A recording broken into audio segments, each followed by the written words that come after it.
Good morning, everyone. My name is Elliot Payne. I'm the president of Minneapolis City Council. Before we convene our meeting, we have two presentations of honorary resolution.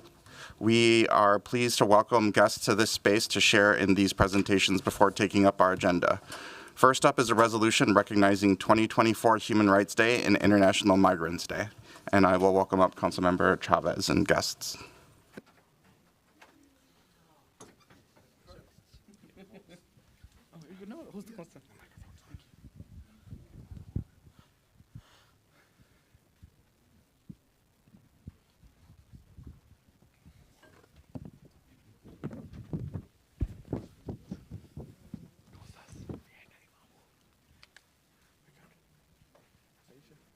Let's get a couple more on this side.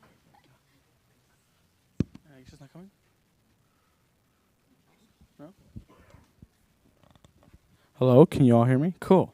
Awesome. So we're just bringing forward a resolution with our incredible city staff recognizing Human Rights Day and International Migrants Day 2024. So, whereas on December 10th, 2024 marks the 76th anniversary of the Universal Declaration of Human Rights, a landmark document that recognizes the inherent dignity and and the rights of all members of the human race, which was adopted by the United Nations on December 10th, 1948, and opens with words of all humans are born free and equal in dignity and rights. And whereas on December 18th, 1990, the United Nations adopted the International Convention on the Protection of Rights of All Migrant Workers and members of their families, which recognizes that migration is an important aspect of human freedom and opportunity. And whereas the United States of America is a nation that has signed onto both of these international agreements, demonstrating a commitment and an obligation to uphold the principles of dignity, equality, and human rights for all, including migrants. And Whereas the city of Minneapolis is a vibrant and diverse community that welcomes people from all backgrounds and works to foster a sense of belonging, including for people born outside of the United States who migrate from their home countries to build new lives here. And whereas over 60,000 residents of the city of Minneapolis were born outside of the United States. In the Twin Cities metro, over 74,000 immigrants are students enrolled in pre-K through college or graduate school. And an estimated 500 Twin Cities metro area children have had at least one immigrant parent. And whereas when human rights and the rights of migrants are in greatest jeopardy, we must demonstrate the courage and determination to sustain our commitment to upholding these rights. This includes through defending impacted communities, offering the support needed for successful integration and self-sufficiency, and addressing the challenges in human migration in ways that ensure respect for human dignity and equality. Whereas the advancement of human rights is essential for fostering peace, security, and social justice around the world, including for people who have migrated to the city of Minneapolis. And whereas we face the challenges and opportunities associated with migration, now more than ever, we must ensure that our policies and practices are guided by the recognition that people who migrate to our city are unique individuals worthy of respect, that human dignity is essential to a functioning society, and that a commitment to upholding and defending the rights of every individual, regardless of their immigration status or background, is a way to ensure human rights for all of us. now, therefore, be it resolved that the mayor and city council do hereby recognize the 76th anniversary of the Universal Declaration of Human Rights and the 34th anniversary of the Internal Convention and the Protection of Rights of All Migrant Workers and members of their families, and reaffirms our commitment to upholding the human rights embodied in these treaties through word and deed. The city of Minneapolis encourages residents to learn about these rights and identify ways to fulfill our national commitment, including supporting fellow residents who have migrated to our city in achieving lives of dignity and opportunity in Minneapolis. I also want to thank our city staff who are here with us today, who actually write these resolutions, and for their incredible hard work. I'm not sure if one of you all want to speak. Okay. Good morning, everybody. My name is Justo Garcia. I'm the president of ERG, which is a employee research group with the city of Minneapolis. It's called the Minneapolis Immigrant and Refugee Affinity Group. And I just want to thank you, Councilmember Chavez, and this honorable council member for moving forward this resolution. We really appreciate your support through the years to the work of immigrants and really advancing the opportunities and the protection for immigrants. And I just want to pass the microphone to a good friend of mine that is a champion for human rights here, Brian Welch. Good afternoon, everyone, or good morning. Brian Walsh. I'm here on behalf of the Civil Rights Department. Thank you, Justo. I didn't have any remarks prepared. You never had to have one. But I will just say and reiterate the thanks on behalf of the Civil Rights Department and Director Michelle Phillips. Goes without saying the timing of this resolution and this recognition under sort of the impending threats of mass deportation that are being reiterated by our next president, and all of the chaos and trauma that would bring and is bringing. This resolution and what we're doing here today is more than just empty words. So again, thank you all so much. And I think we have one more speaker. It's important to recognize also the Office of Immigrant Affairs and Michelle Rivero, with whom this would not be possible. Hello, good morning. Thank you, council members. Unfortunately, Director Michelle Rivero could not be here today. My name is Zainab Meyer, and I'm with the Office of Immigrant Refugee Affairs, also known as OIRA, here with the city. Thank you for allowing us to be here and recognizing these two very important days, Human Rights Day, International Migrants Day. They're both vital to recognize the rights of all humans in our city and country, and the vital contributions that migrants make to our city, country, and globally. And thank you to all staff, Mira and Oira, for putting together this resolution. And a special shout out to Yvonne from Councilmember Chavez's office for your assistance and guidance through all of this. Thank you. With that, I'll give that back to you. I'll keep my remarks brief. Really grateful for our staff for being here and just leading this work in a moment that is so critical for the city of Minneapolis and our state and our nation. I know that myself and my colleagues up here at the city council, we know what our charge is coming into this next administration, and it is making sure that we do everything possible to protect all people in the city of Minneapolis, but especially our immigrant community, and not just focus on protection, but focus on making this a place where immigrants can truly thrive and build their lives and create generations where their kids, their grandkids do well and succeed. And as a daughter of immigrants, I have certainly benefited from the opportunities that were afforded to me and the protections that were afforded to my family when they immigrated here. And I want to be able to make sure that we continue that here in the city of Minneapolis. And as you know, these resolutions are really important to, show our community that they matter.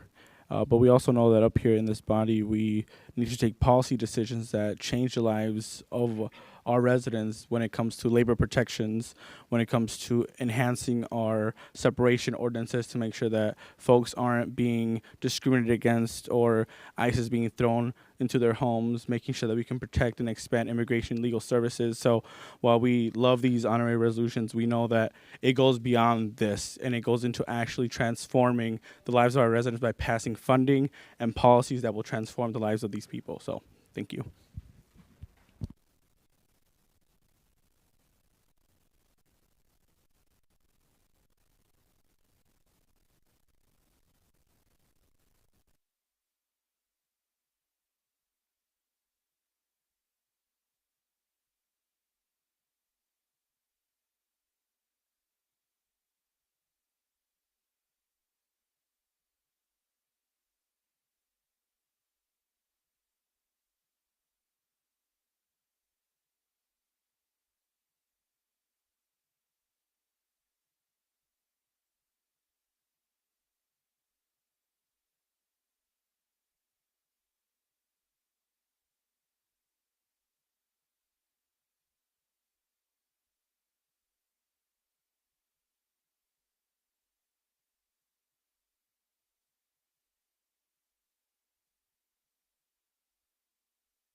Next, we will welcome up our Community Service Officer programs for an honorary resolution with Councilmember Rainville, Veto, and Osmond.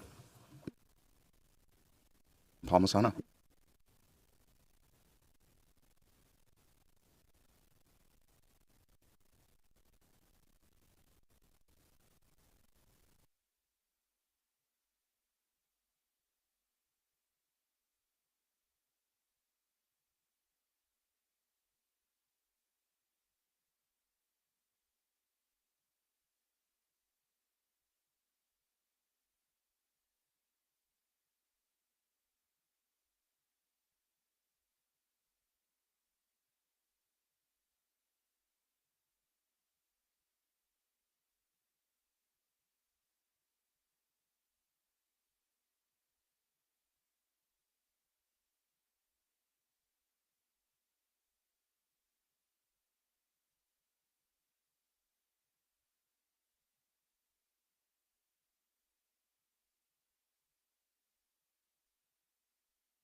Good morning.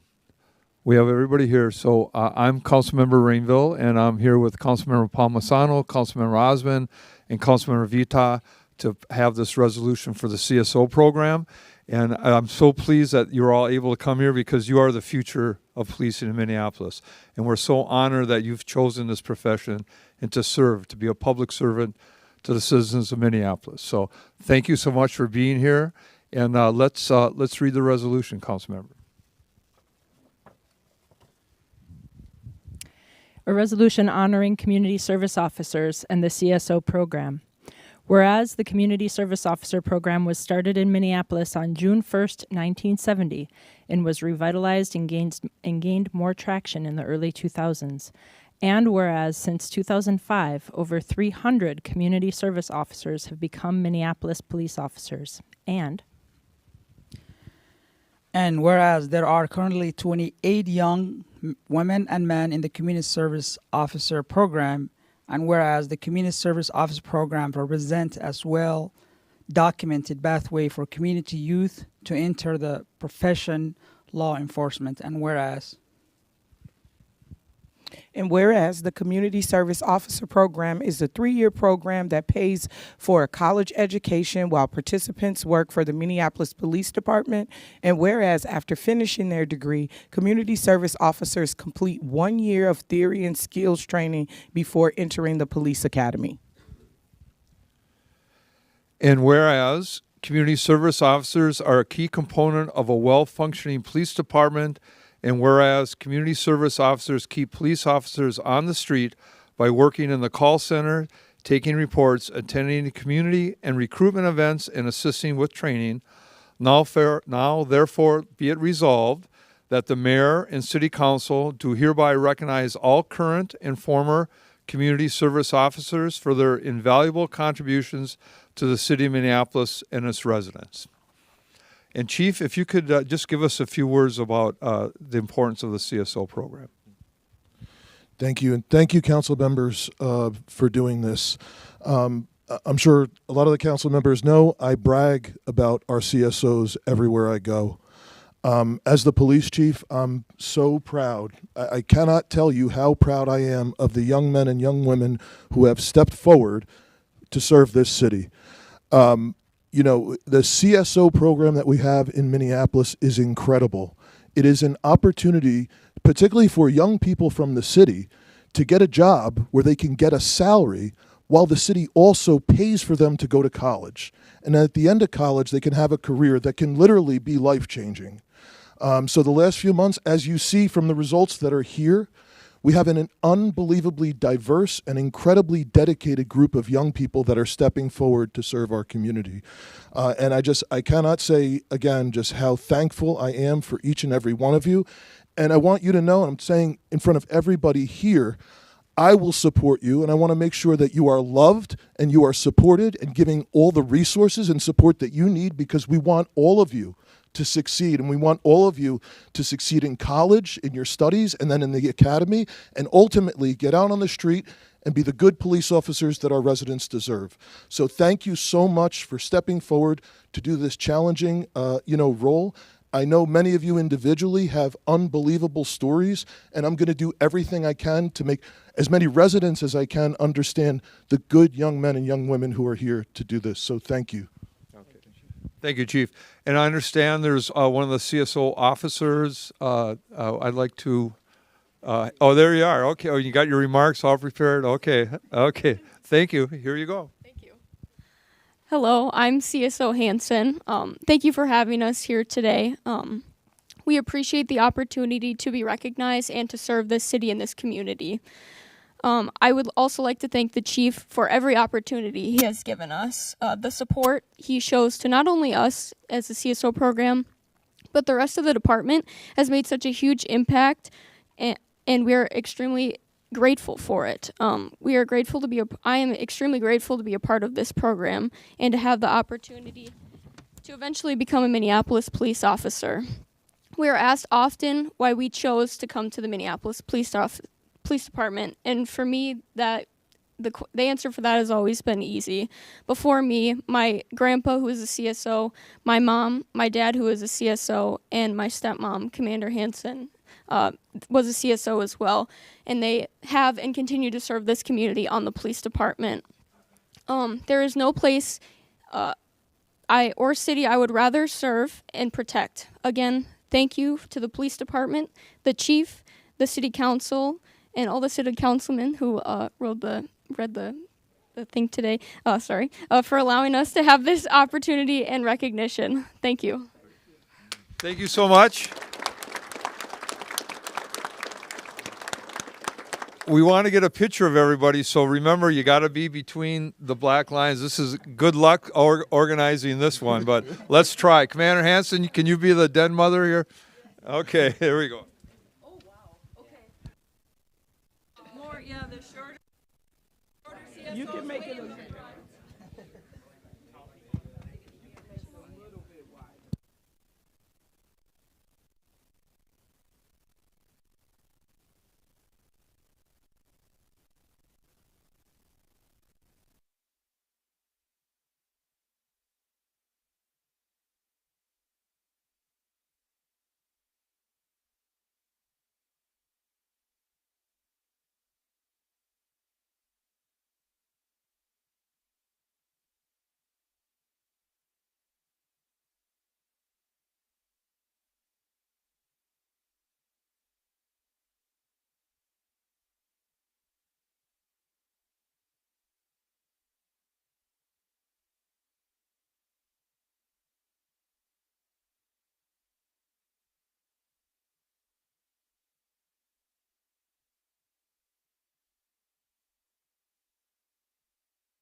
At this time, I'm going to call this regular meeting of the City Council for December 5th to order. The clerk will call the roll. Councilmember Koski. Present. Councilmember Wansley. Present. Councilmember Jenkins. Present. Councilmember Palmisano. Present. Councilmember Chowdhury. Present. Councilmember Cashman. Present. Councilmember Osman. Present. Councilmember Rainville. Present. Councilmember Chavez. Present. Councilmember Veto. Present. Councilmember Ellison. Here. Vice President Shugtai. Present. President Payne. Present. There are 13 members present. Let the record reflect that we have a quorum. Before we begin the meeting, I want to offer a friendly reminder to all members and staff that this meeting is broadcast live to enable greater public participation.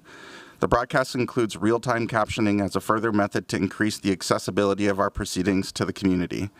Therefore, all speakers need to be mindful of the rate of their speech so that our captioners can fully capture and transcribe all comments for the broadcast.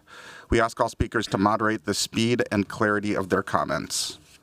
With that, the agenda for today's meeting is before us. Colleagues, we have a lengthy agenda today, and I'm going to propose that we move our unfinished business to the top of the agenda and complete our action on that matter, and then return to to complete the rest of the business on our agenda in the regular order, starting with the report of standing committees. If there's no objection with that course of action, I would entertain a motion to adopt the agenda with that change. So moved. Second. Are there any amendments to the agenda? I should actually ask. Not seeing any. The clerk will call the roll. Councilmember Koski. Aye. Councilmember Wansley. Aye. Councilmember Jenkins. Aye. Councilmember Palmisano. Aye. Councilmember Chowdhury. Aye. Councilmember Cashman. Aye. Councilmember Osman. Aye. Councilmember Rainville. Aye. Councilmember Chavez. Aye. Councilmember Vito. Aye. Councilmember Ellison. Aye. Vice President Shugtai. Aye. President Payne. Aye. There are 13 ayes. That carries and the agenda is adopted. The next item is acceptance of the minutes from our regular meeting on November 14th. I would entertain a motion to accept those minutes. So moved. Second. The clerk will call the roll. Councilmember Koski. Aye. Councilmember Wansley. Aye. Councilmember Jenkins. Aye. Councilmember Palmisano. Aye. Councilmember Chowdhury. Aye. Councilmember Cashman. Aye. Councilmember Osman. Aye. Councilmember Rainville. Aye. Councilmember Chavez. Aye. Councilmember Vito. Aye. Councilmember Ellison. Aye. Vice President Shugtai. Aye. President Payne. Aye. There are 13 ayes. That carries and those minutes have been accepted. Finally, we have the referral of petitions, communications, and reports to proper committees. May I have that motion, please? So moved. Second. The clerk will call the roll. Councilmember Koski. Aye. Councilmember Wansley. Aye. Councilmember Jenkins. Aye. Councilmember Palmisano. Aye. Councilmember Chowdhury. Aye. Councilmember Cashman. Aye. Councilmember Osman. Aye. Councilmember Rainville. Aye. Councilmember Chavez. Aye. Councilmember Vito. Aye. Councilmember Ellison. Aye. Vice President Shugtai. Aye. President Payne. Aye. There are 13 ayes. That carries and those matters have been referred. Our first order of business is unfinished business, as recognized by our agenda that we just adopted. We have one item here, which is the resolution establishing the Minneapolis Labor Standards Board adopted at our last meeting. This legislation was vetoed by the mayor and is returned for our reconsideration. I'll ask the clerk to explain the procedure for us in terms of reconsidering the mayor's veto of that item. Mr. Clerk. Mr. President, thank you. As you noted, this act was returned with the mayor's veto and his objections provided in writing, all of which is included in the LIMS file for reference. Pursuant to City Charter Section 4.4C3 and Council Rule 7.8, an act that is vetoed by the mayor is returned for automatic reconsideration to determine if the council will override the mayor's veto and pass its original act, notwithstanding the mayor's objections. As provided in the rule, the reconsidered act is placed before the body in the same form, without debate and without amendment, and the immediate question to be decided by council is as follows. Shall the decision of the city council stand, notwithstanding the veto of the mayor? If at least 2/3 of the council votes in the affirmative, then the mayor's veto is overridden, and the original act as passed by council is adopted. That means that an override requires a minimum of at least 9 affirmative votes. Otherwise, the mayor's veto is sustained and the original act fails. In short, council needs at least 9 affirmative votes to pass the original act again. With that, Mr. President, assuming there's no questions on procedure, I'm ready to call the roll on the motion to reconsider. Thank you, Mr. Clerk. Are there any questions about the procedure for the clerk? Seeing no one in queue. So the motion to reconsider the Minneapolis Labor Standards Board resolution to override the veto requires a minimum of at least 9 affirmative votes. That means an aye to overturn the veto. The clerk will call the roll. Councilmember Koski. Aye. Councilmember Wansley. Aye. Councilmember Jenkins. Nay. Councilmember Palmisano. No. Councilmember Chowdhury. Aye. Councilmember Cashman. Aye. Councilmember Osman. No. Councilmember Rainville. No. Councilmember Chavez. Aye. Councilmember Vito. No. Councilmember Ellison. Aye. Vice President Shugtai. Aye. President Payne. Aye. There are 8 ayes and 5 nays. That motion fails, and the mayor's veto is sustained. The Minneapolis Labor Standards Board resolution is not adopted. The next order of business is the presentation of reports from our standing committees. Those are taken in alphabetical order, beginning with the report of our Administration and Enterprise Oversight Committee, which will be presented by its chair, Councilmember Wansley, but I do see Councilmember Palmisano in queue. Mr. Chair, Mayor Fry can't be here today. He has an opening that he had committed to be somewhere in the community, but he did have a brief statement, if I might read, for after the vote on the Labor Standards Board. Mr. Clerk, is there comment after veto? Mr. President, that's at your discretion. The matter, the act was reconsidered automatically, and that failed, as you know. If you want to hear a statement about the matter, you can, but it's a matter of a member's right to be in queue and to be recognized, and your right to recognize a member. Go ahead, Councilmember. It's brief. This is from our mayor. Thank you for sustaining my veto on the proposed Labor Standards Board, he says. The conversation does not end here. As I've said from the beginning, I support a balanced proposal, and I see a clear opportunity to get back to the table to bring both business and labor together and to get this done right. We have a great opportunity for unity in this work group, and I suggest we take it. I believe we can bring forward a proposal together in January. Thank you. Councilmember Chowdhury. Thank you, Mr. President. I'll keep my remarks brief. I just want to thank every single person that participated in over 2 years of work in crafting the Labor Standards Board resolution. At the end of the day, this was an advisory board to create a place where workers had an equitable voice to share sector by sector unfair standards, egregious things that may be happening, and really tool out solutions that they could advise this policymaking body. I have looked at what the mayor has proposed, and I want to state that giving 50% of the seats to the business representative group and 50% of the seats to worker representatives and workers, and then to say that a 2/3 majority is required in order for a recommendation to move forward is a veto essentially given to business representatives. And worker voices, I am afraid to say, will be stomped out, and there will not be a recommendation that will come before this body after robust conversations.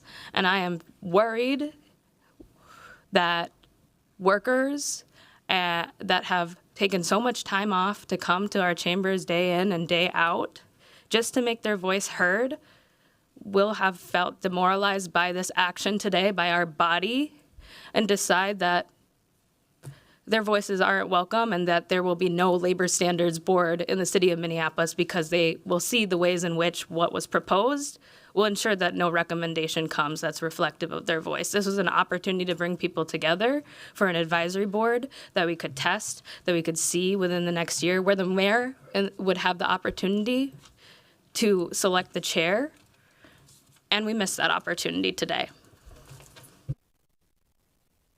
Councilmember Chavez. Thank you, President Payne. I guess it's common practice now to read statements from the dais. But I guess, well, I'll just say that I am super disappointed that we weren't able to overturn the mayor's veto. It's clear that the mayor's proposal, as I read it, cares more about corporations than the mother that works 3 jobs, that is barely staying afloat, that is barely making it by, that is barely able to afford her rent, that is barely able to afford food for their children.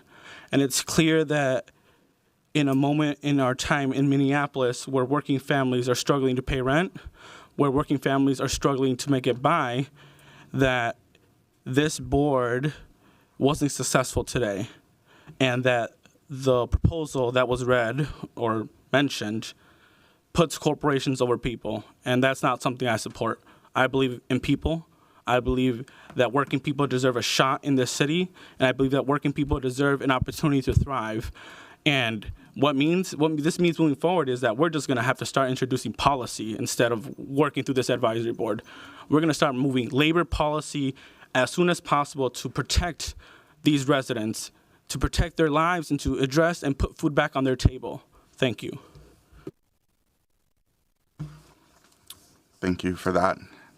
Now we will return back to our regular reports of standing committees, starting with the Administration and Enterprise Oversight Committee, which will be presented by its chair, Councilmember Wansley.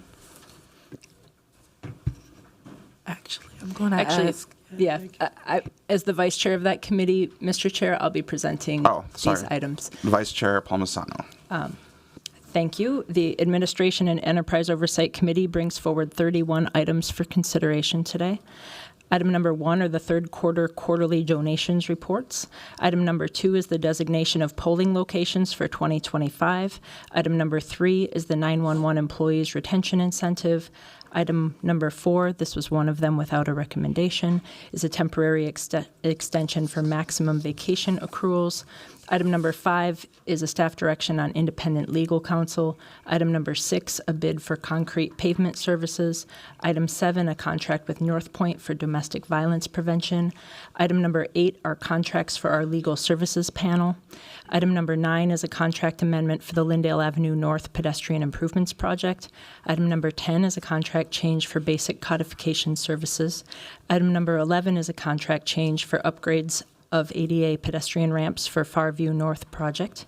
Item number 12 is a contract change for lead service line replacements for year 1. Item number 13 is a contract change on design services for the Hennepin Avenue Street reconstruction project. Item number 14 is a contract change for the Broadway Street Northeast Signals, Storm Sewer and Curb Ramp Improvements project. Item number 15 are contract amendments for the First Avenue Bridge reconstruction. Item number 16 is a contract amendment for the Signals, Storm Sewer and Curb Ramp Improvements project for a different one. Item number 17 are contract amendments with eligible providers of workforce development services. Item number 18 are contract amendments with multiple vendors for GVI and youth GVI services. Item number 19 are contracts with various organizations for partnership engagement fund projects. Item number 20 is the parking license agreement amendment with Salem Evangelical Lutheran Church across from the SOC for parking at 4134 and 4142 DuPont Avenue North.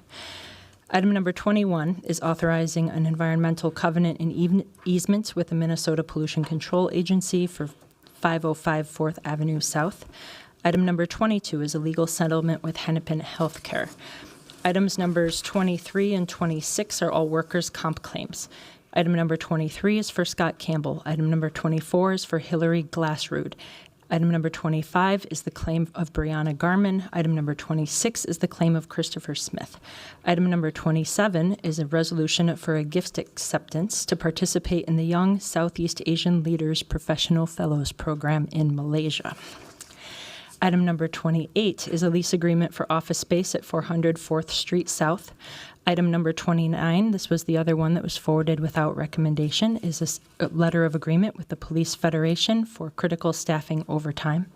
Item number 30 are contract amendments with multiple vendors for community trauma response services. And item number 31 is the letter of agreement with AFSCME for wage pattern adjustments and retention incentives. Mr. Chair, I move approval of all items, noting the 2 that were forwarded without recommendation, and I will be recusing myself on item number 23. Thank you. Councilmember Palmisano has moved approval of the report. Is there any discussion? I will call on Councilmember Wansley.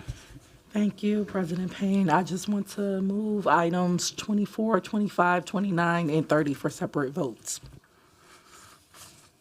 24, 25, and 29 for separate votes? And 30. And 30. Okay. Mr.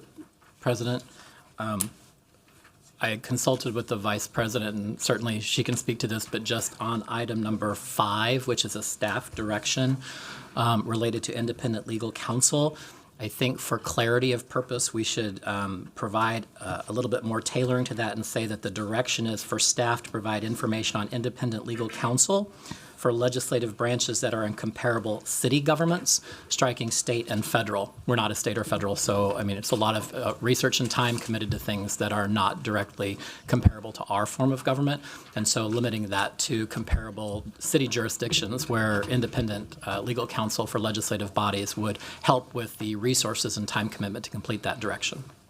That's fine. I just would love to have done that during agenda setting or during committee as opposed to doing that right now on the dais. So if we could keep that to committee, that would be great going forward. But that's fine. Okay. So that item, what item number was that, Mr. Clerk? That was item number 5. Number 5. So I will ask the clerk to call the roll on the report with as amended on item number 5 minus items number 24, 25, 29, and 30. Councilmember Koski. Aye. Councilmember Wansley. Aye. Councilmember Jenkins. Aye on everything except for no on item number 5. Councilmember Palmisano. Aye on everything with a recusal for item 23. Councilmember Chowdhury. Aye. Councilmember Cashman. Aye. Councilmember Osman. Aye. Councilmember Rainville. Aye. Councilmember Chavez. Aye. Councilmember Veto. Is 30, Mr. Clerk, is 30 included in this? No, it is not. Okay, aye. Councilmember Ellison. Aye. Vice President Shugtai. Aye. President Payne. Aye.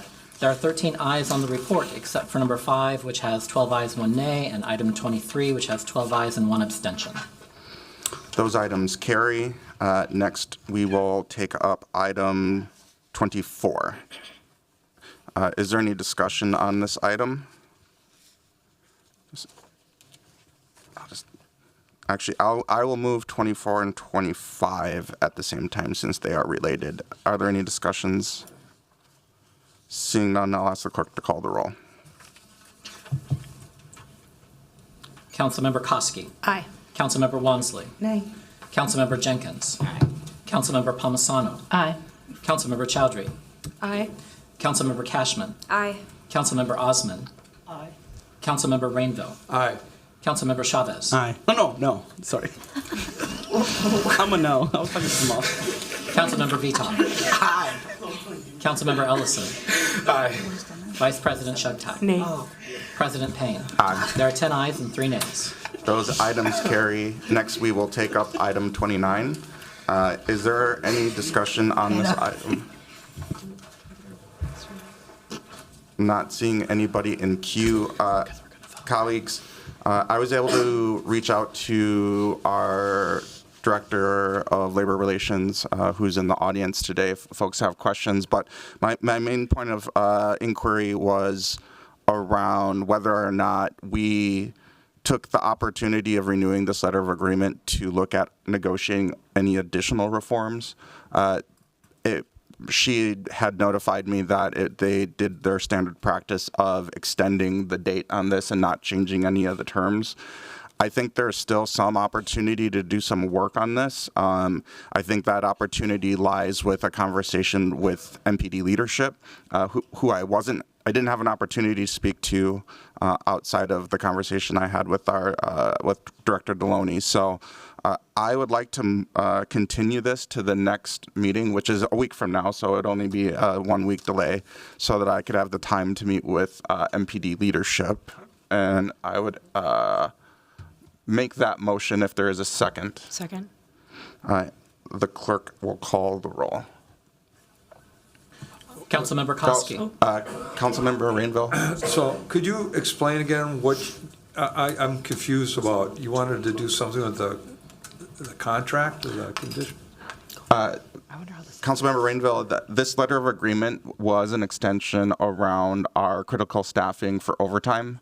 And I think that, we have a lot of sensitivity around our staffing levels, how many hours officers are working, what are their wellness issues associated with those extended hours, and what policies we have in place for critical staffing versus mandatory overtime. I think there's some outstanding questions that I had around how could we have policies in place that are ensuring that we have those staffing needs met, the flexibility that the chief needs, and making sure that we're being sensitive to officer wellness. And I just wanted to get an opportunity to have some follow-up conversations on that. Wonderful. And before you microphone. Wonderful. And I'd like to, before you do that, I'd like to share with you my experience in downtown and Dinkytown with that critical staffing and how it's tamped down the crime. Thank you. Councilmember Koski. Oh, thank you, President Payne. I just had a question about the timing. So I know it'll get delayed till next week. I'm sorry, I wasn't in this committee, so I was just curious to know what the agreement start date they were expecting. Director Deloney, could you answer that question or speak to it?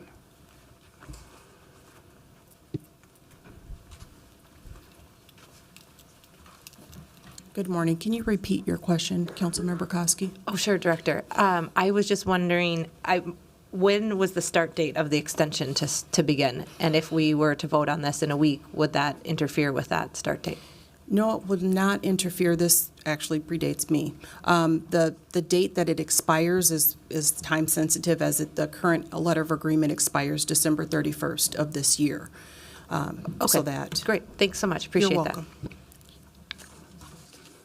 Seeing no one else in queue, I will ask the clerk to call the roll on postponing item 29 to the next council cycle.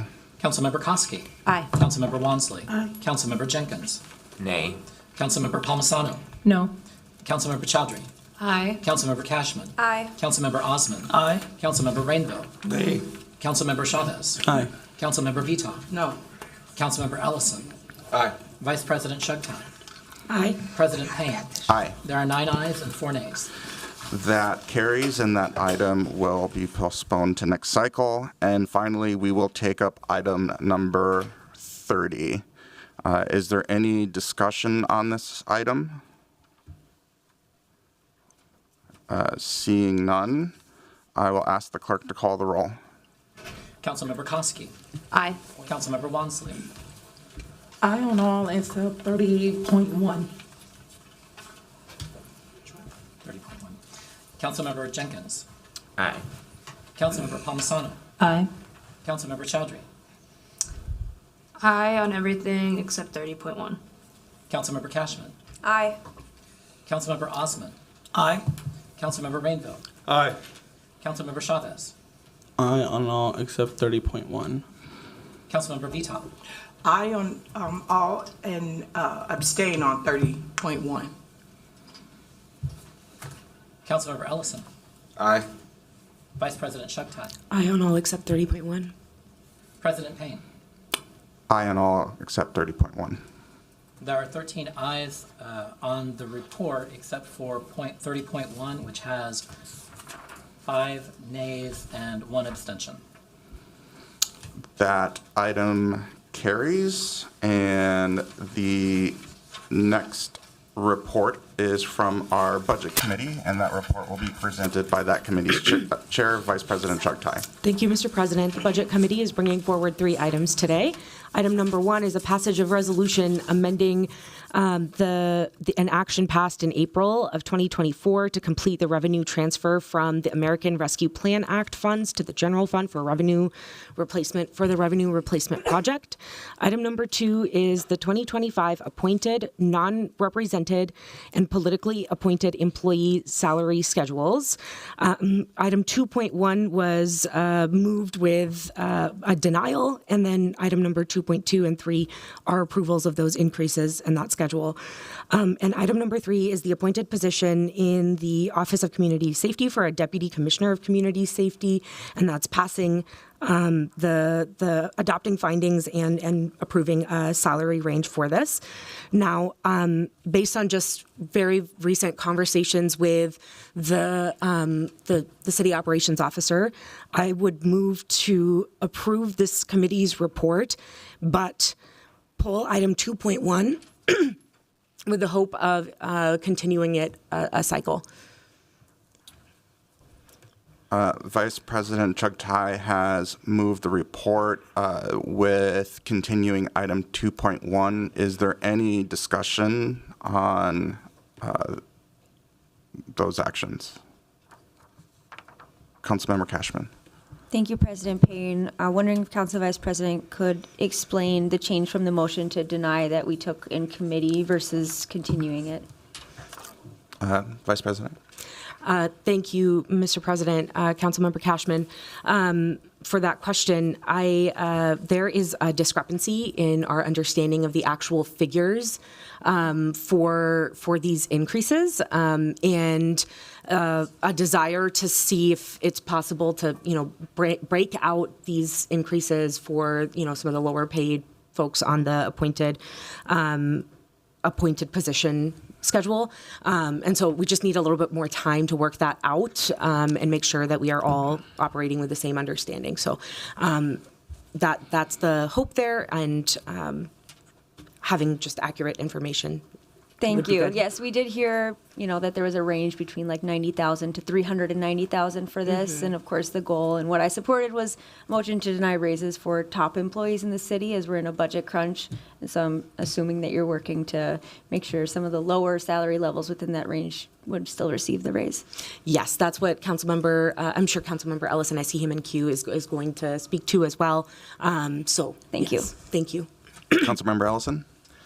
That pretty much sums it up, and I'll keep my comments limited because it's a very complex issue, it's a very complicated issue, and so I'm hesitant to know what I can and can't say here. But the goal is to make sure that the folks who are doing frontline work in our city can still receive this cost of living adjustment, and I think that the value of us trying to, in a competitive and a constrained budget, trying to figure out where we can have cost savings, where we can put our money towards more urgent needs is still very important, but also making sure that staff who are doing some of the frontline work can make sure that they're receiving their pay is also very important. So just trying to resolve that and see if there's a resolution we can come to.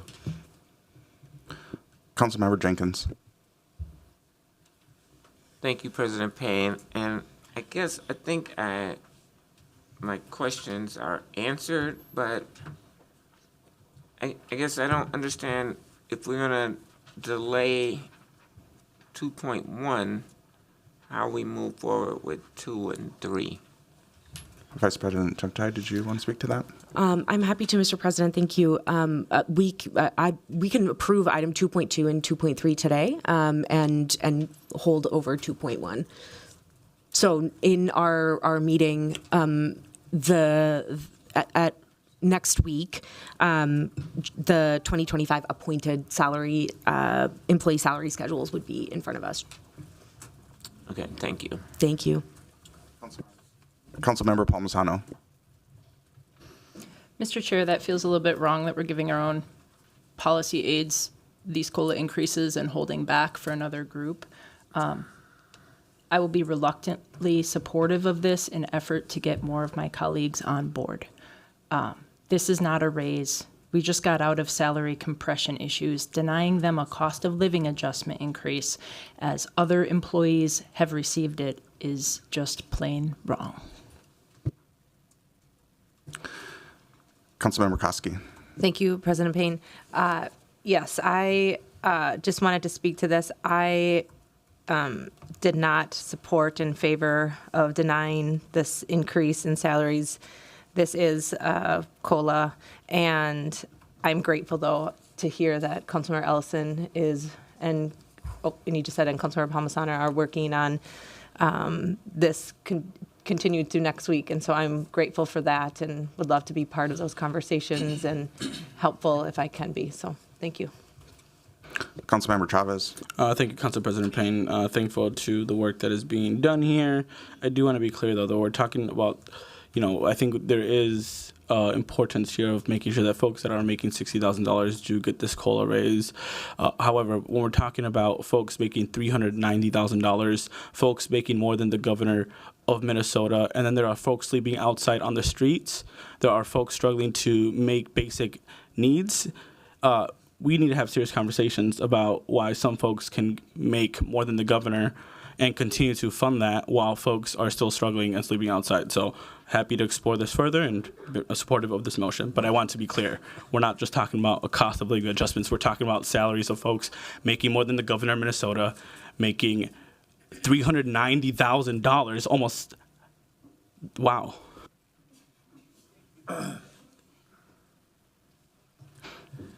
Councilmember Chowdhury. Thank you, Mr. President. Yeah, I'm supportive of this. I'm also interested in participating in the conversation that my colleagues are going to have. I do see that there's a bit of nuance here, and I do also concur with the fact that we have multiple highly paid positions, six-figure salaries, where I think we need to have a discussion again in a time of austerity budgeting, right? We all understand the deficit that we're looking at, and I want to be clear, should we move forward on some sort of reduction or some sort of non-approval of the COLA, I support it for levy reduction, and I am going to predict tomorrow when we're in our budget markup, we're going to be having conversations about the other budget amendments around levy reduction and the impacts that they'll have. I'm curious to discuss those because I have some concerns that the ones that a couple of them or maybe one of them that's being presented will be actually slashing positions and laying people off.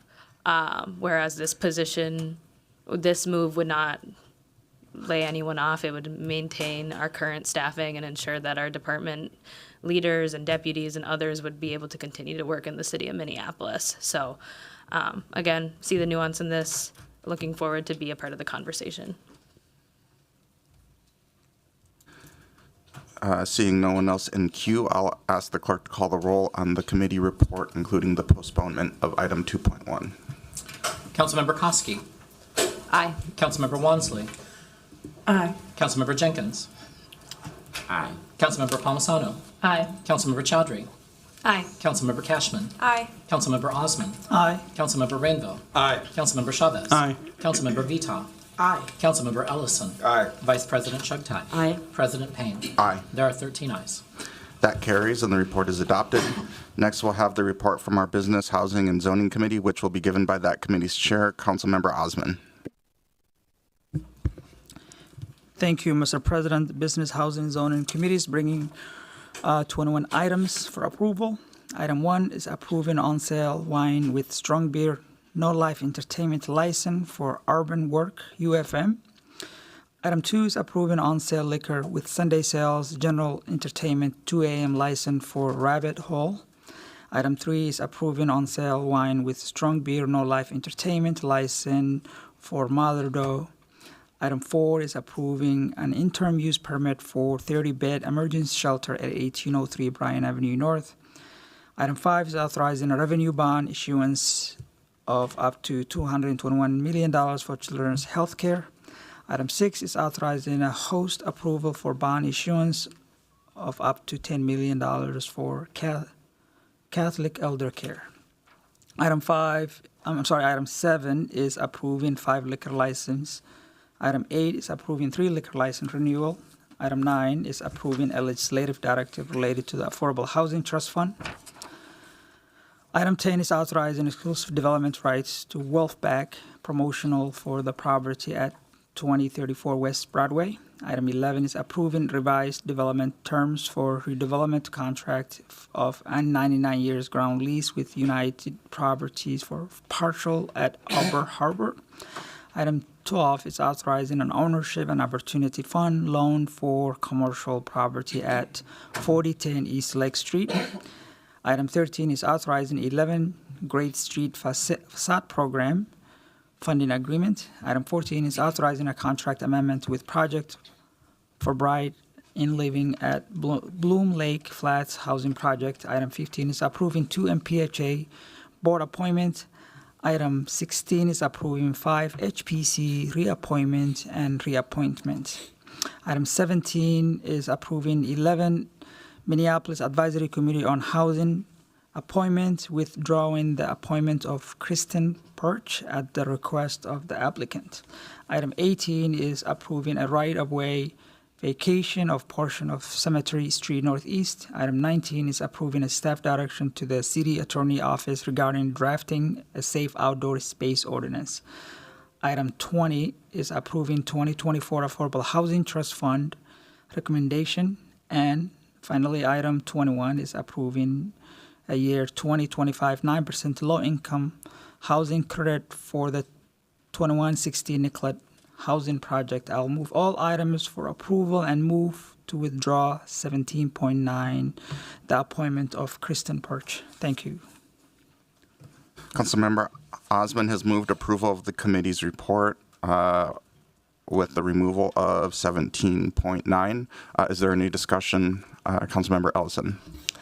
Thank you. I'll keep it short because we were able to get several presentations during committee, and I was able to thank staff at those during those presentations. But I just want to reiterate here at a couple of points. One on a personal note for Ward 5, item 10, we're seeing Wolfpack Promotions, which is a local business, getting exclusive development rights to a property just adjacent to them. Huge deal for West Broadway, huge deal for the North Side, and as CPET staff and us as an enterprise continue to promote small business ownership and stability and site control, this is one of the small ways in which we chip away at that. And so I just want to thank staff for that work because I know it's not always easy to work with local folks who are looking to provide a community service and also contribute to the community in that way.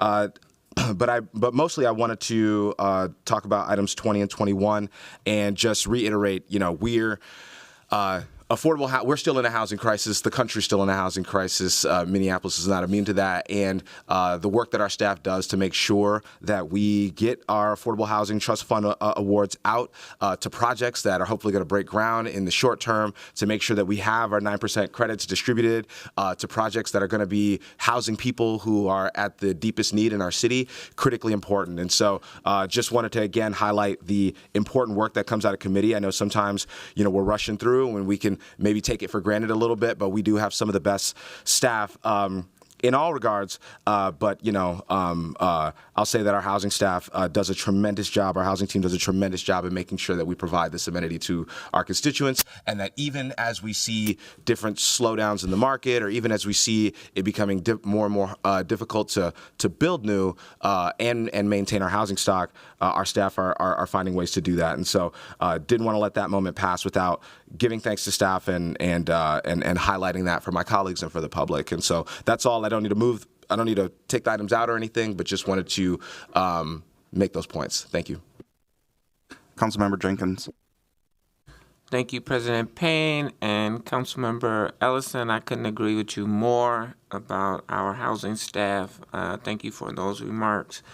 And I just wanted to lift up, I guess, as you did, Councilmember Ellison, item number 13, and then subsequently item number 20, both of which provide some really desperately needed funding for people living with HIV and AIDS. Wanted to just acknowledge and recognize this past Sunday was World AIDS Day, and all week people have been having events and opportunities to bring awareness to folks living with HIV and AIDS, and so I am glad that we are being able to invest in housing opportunities for people living with HIV and AIDS.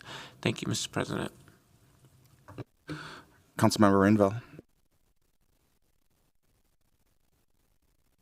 Thank you. I just want to speak briefly to item number 6 in the light of Councilmember Ellison and Councilmember Jenkins' comments about housing. What this is going to allow is Catholic Elder Care to expand their housing for senior living in Northeast Minneapolis, and having had my mother recently live there, I've grown to appreciate the quality care that they deliver. So this is a great moment. I thank my colleagues for voting for this. Councilmember Cashman. Thank you, President Payne. I just want to speak on item number 13, the Great Streets Facade Improvement Grant Program. It's come to my attention over the course of this year that a lot of small businesses are not aware of the programs that the city offers to support them and their storefronts and the beauty of their retail spaces. So I just want to uplift, all of these opportunities that are available to receive facade improvement grants from the city. And even though there are 11 specific neighborhood groups receiving this award, I also want to let folks know that there is a citywide organization that provides this. So for retail storefronts that are not within these specific neighborhoods, they can still apply through the African Economic Development Solutions grant portfolio, and look forward to working with businesses in my ward, both at 19th and Nicollet and in Lowry Hill and other neighborhoods that are looking to receive these grants. Thank you. Thank you. I'm putting myself in queue because I had some questions on item number 20 around the Affordable Housing Trust Fund recommendations. I'd asked staff to be here for some of these questions, so thank you for joining us. Overall, I'm really excited about a lot of these projects. As Councilmember Jenkins said, some of them, very specifically supporting our residents living with HIV and AIDS. So one of those projects is in my ward, Clare Housing. But there's another project in my ward that has given me some concern around some of my constituents have raised concerns around some of the labor practices for one of the projects, the developers for the project in my ward. And I was wondering, thank you, Director, could you speak to what kind of protections or requirements we put on developers around worker protections when we award these funds? Thanks, Amit. Thanks, appreciate your having me here this afternoon or this morning.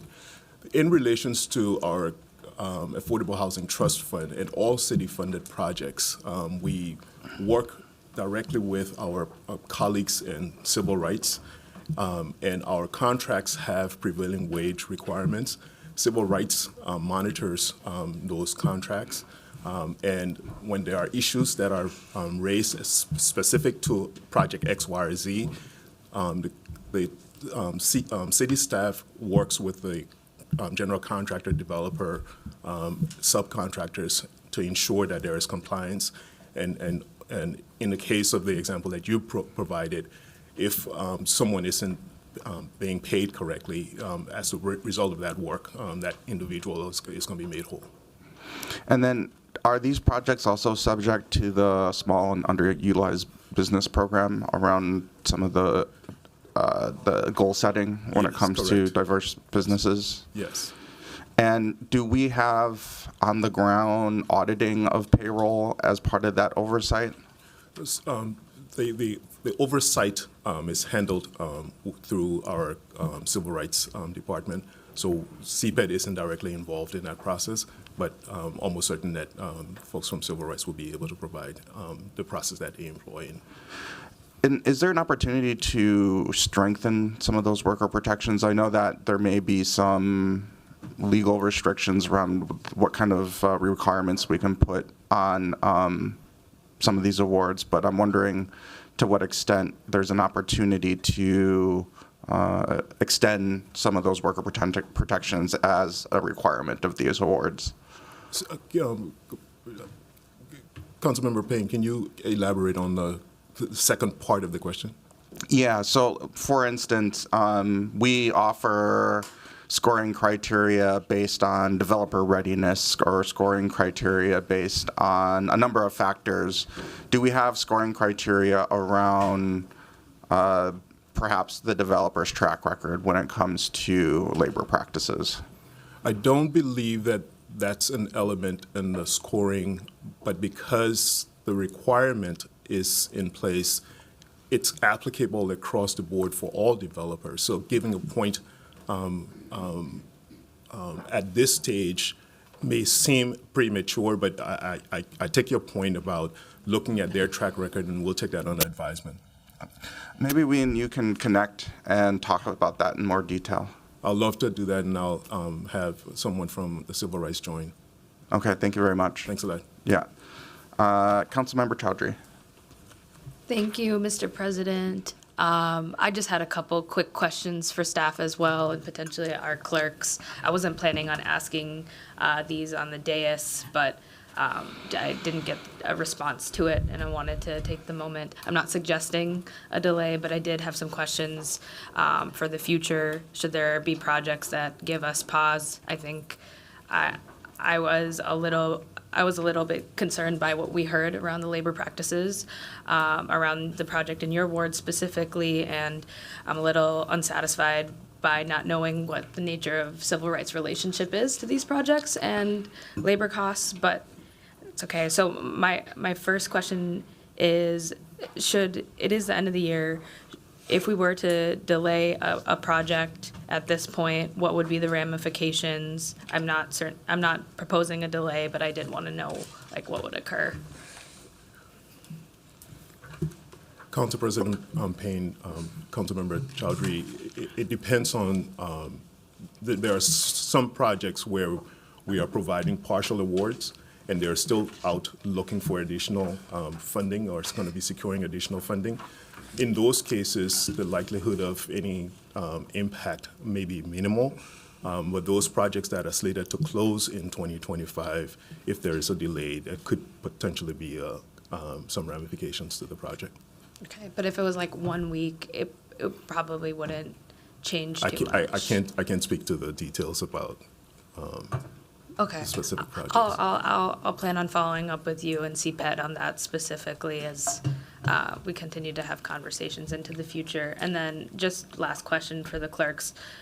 Are we able, as a council, to separate affordable housing trust fund items for approval or denial, or do we have to approve everything together? Through the president, I'll say, Councilmember Chowdhury, the items are packaged to expedite action by the council on multiple items, oftentimes. But where a separate act can be taken, those matters can be separated into different votes. And so generally, unless there is a dependency between the items that have been packaged together and they can stand on their own, they can be separated and taken as separate acts. Okay, thank you so much, Mr. Clerk.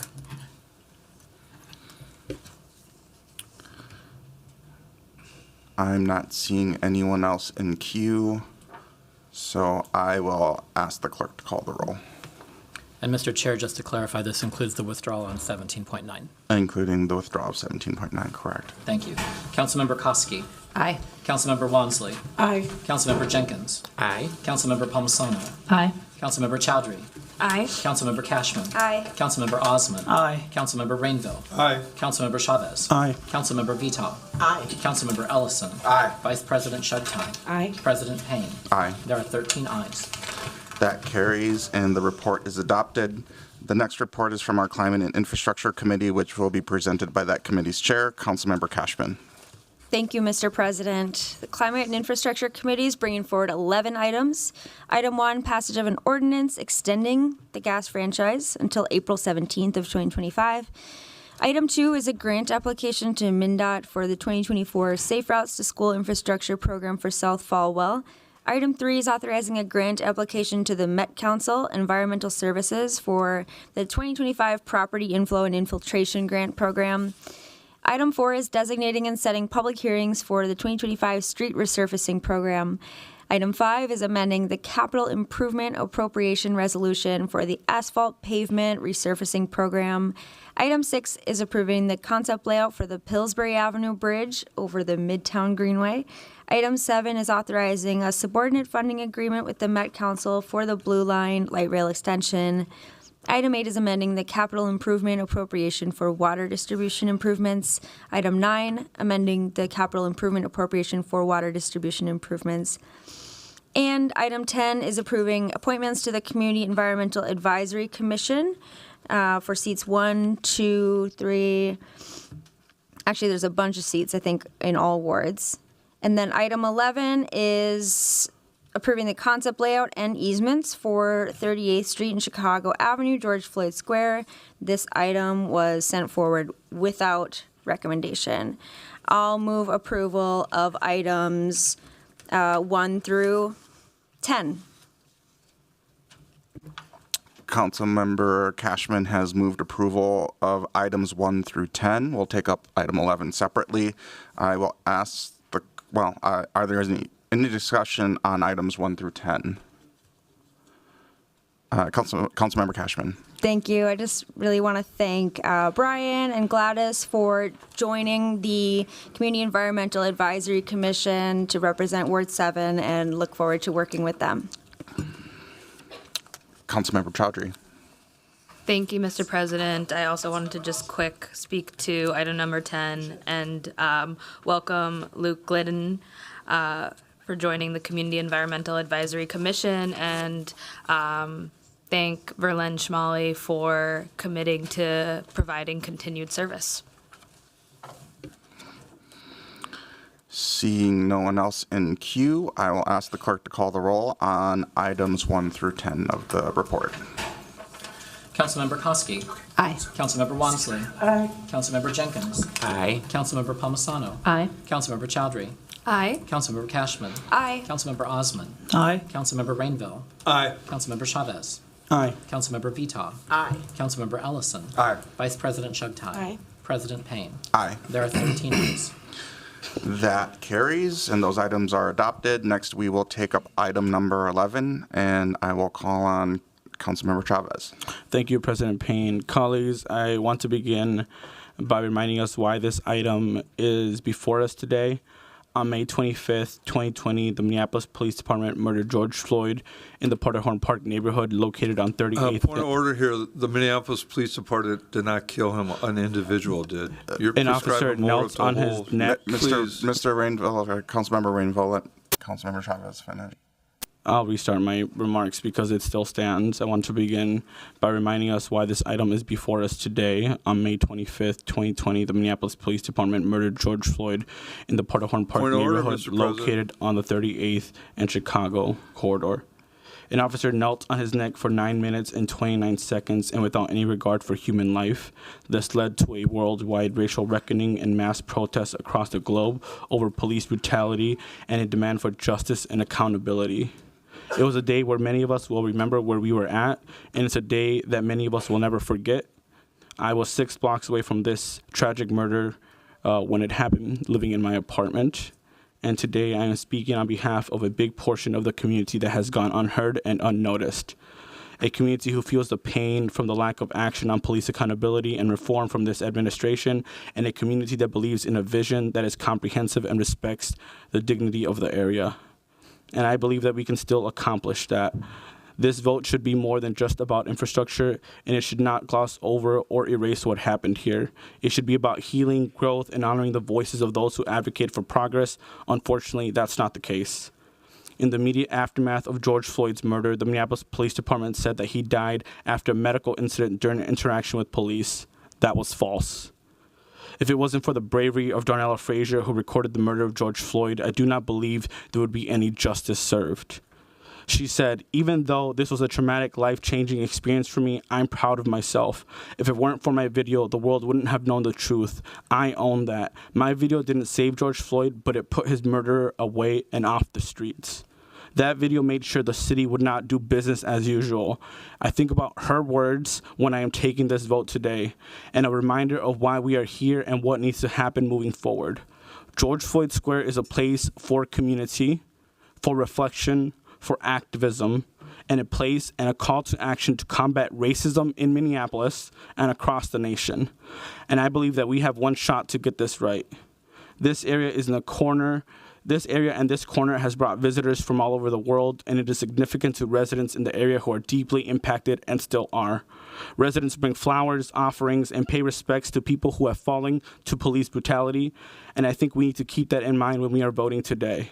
When we talk about making Nicollet Mall a pedestrian mall, I want us to be able to talk about making George Floyd Square a pedestrian mall. I hear about the need to move forward. I do agree with that sentiment. And I also hear about the need to address the comprehensive needs of neighbors, along with any infrastructure improvements to prevent the displacement of current residents in the area. I 100% agree with that statement as well. That is why I'm bringing forward a resolution expressing statements of positions pertaining to the future of George Floyd Square. Specifically, it is showing support for the pedestrian plaza concept, one of the 3 models presented by Public Works, which allows for vehicular access to local residents and businesses only, while maintaining access for emergency vehicles. And I believe this is still us moving forward.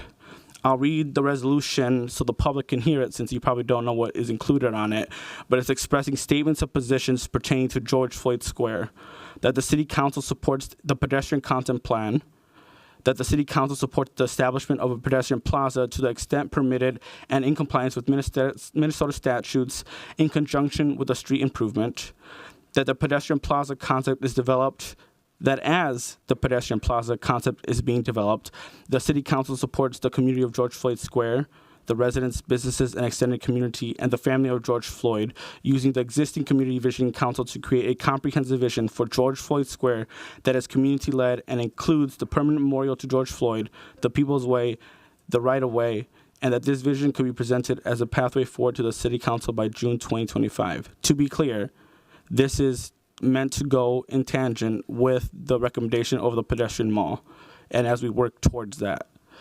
That the City Council supports additional traffic calming measures in the areas where vehicular traffic is displaced near George Floyd Square.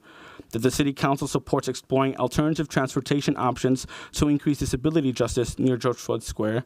That the City Council supports immediate aesthetic improvements and increased trash collection at George Floyd Square. That the City Council supports an immediate truth and reconciliation process that addresses truth-telling, accountability, resilience, restorative actions, and healing in the George Floyd Square area. That the City Council supports attending to the comprehensive needs of neighbors, like housing, economic justice, and basic necessities, along with any infrastructure improvements to prevent the displacement of current residents and improve their lives. That the City Council supports establishing a multi-jurisdictional task force with the City of Minneapolis, Hennepin County, the State of Minnesota to evaluate immediate solutions for housing, economic development, healing in the 38th Street corridor and surrounding neighborhoods, to review the 24 demands and discuss the implementation of the 38th Street Thrive Strategic Development Plan. That the City Council supports a racial justice and healing center in the 38th Street Cultural District, and that the City Council supports appropriating city funding towards the implementation of the 38th Street Thrive Strategic Development Plan. I will also be moving to refer item 11.1 back to committee, which is considering the concept layout for the 38th Street and Chicago Avenue George Floyd Square concept that is considered open and flexible. And I will also be moving to refer item 11.2 back to committee, which is considering authorization for negotiations with the property owners to acquire easements and additional right-of-way if necessary for the project. This will allow us to take the appropriate actions moving forward to make a pedestrian mall at George Floyd Square. My original intention was to bring forward the pedestrian concept forward today along with this resolution. However, after speaking with the city attorneys, if council would like to create a pedestrian mall as part of George Floyd Square, there would be other actions necessary to move this forward together, including a notice of intent that we will introduce at the next council meeting. To be clear, this resolution is supporting a pathway forward. I am saying that we will be building a pedestrian mall moving forward, but we will also be hearing from community to address the concerns that they have about livability, about housing, about economic development, making sure that we put investments into developing the 38th Street Thrive Corridor, which is a historical corridor that deserves support along with the residents in the area. And I would be honored to receive the support of my colleagues today. Thank you, Councilmember Chavez. Councilmember Cashman. Thank you, Mr. President. Just speaking as the chair of the Climate and Infrastructure Committee, we had a really great presentation from Public Works staff on this project. I think that there is so much good work that I hope can move forward in the corridor in 2025 and in the coming years. But I do think that given that we have new authority under state statute 430.011 to establish pedestrian malls in the city, I think it is appropriate for us to pursue that opportunity with George Floyd Square, which is a very special place in the city.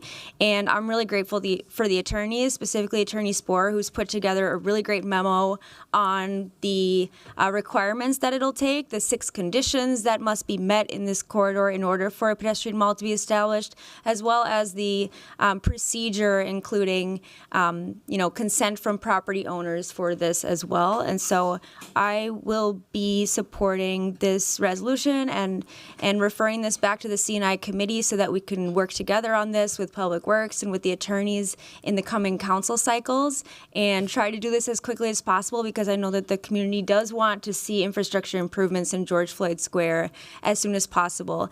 I also just want to add that I feel very frustrated with being communicated to by the mayor through press release very shortly before the meeting, and I did not appreciate in the mayor's press release this morning that he said that nothing would be done until 2028, including art and memorials in this space, because I heard from our staff that work is happening at the People's Way and with the memorials and with the artists.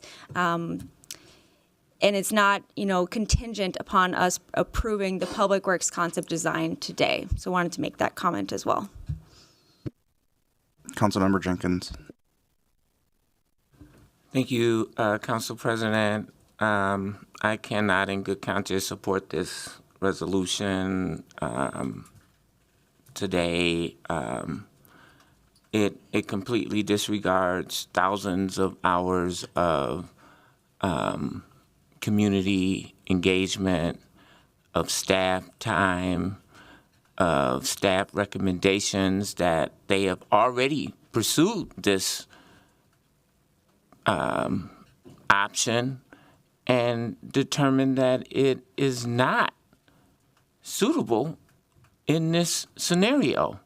And so I'm not sure if my colleagues have engineering degrees and have been involved in street design before, but maybe you have, and you have more expertise than the staff that have been working on this for years. And the community that has stepped forward and said that they want to see progress moving forward. I'm not sure how one council member can dictate what happens in this city. It is shocking to me that you think that can be your edict. But I am not in support of this at all. Thank you. Councilmember Cashman. Thank you, President Payne. I don't want to put any staff on the spot right now, but I do think that we have not played out the scenario of whether it's possible to create a pedestrian mall here. And that's clearly indicated by the fact that we have new jurisdiction under state statute. We now have a legal memo about how to establish such an ordinance at the city level. And I think we deserve the opportunity to pursue that ordinance that we now have the authority to do, that we fought for and lobbied for at the state legislature. So I'd like to lead. Please, one at a time. I was told by our city operations officer that we pursued that legislation at the state specifically to try it at George Floyd Square. Councilmember Palmisano. This is a slightly different tangent. I'm not just following into this conversation. But I do want to add, it's been made clear that taking this action, this resolution today, will delay this project until 2026. There is incredible momentum, not just in the community immediately surrounding George Floyd Square. There's incredible momentum across the city that wants us to move forward. We received a memo as follow-up to the November 12th Committee of the Whole meeting that explains that since the summer of 2020, staff and consultants have spent $2.23 million to plan, engage, and design George Floyd Square. That's with community. That's with everybody, not somebody's. I don't think we should change that. These estimates do not include staff time associated with field operations, city utility work, maintenance activities, waste management, plowing, sweeping, all the general daily duties and operations that were put in place to support residents, businesses, and community members. Those estimates also do not include the over $5 million that we've invested into housing, infrastructure, art preservation, and social services in the area around George Floyd Square. Yes, those things are happening, but as a city, we need to make a decision to move forward, and I urge us to do that today, here today. Councilmember Ellison. Thank you. I wanted to, because I'm not a part of this committee, see if there's, whether it's from staff or colleagues, is there, is the staff recommendation at complete odds with the motion, or is there any kind of synchronicity that can occur? I'm totally here to be supportive of colleagues, especially in an area that I don't represent. But I'm also, really struggling with the delay here.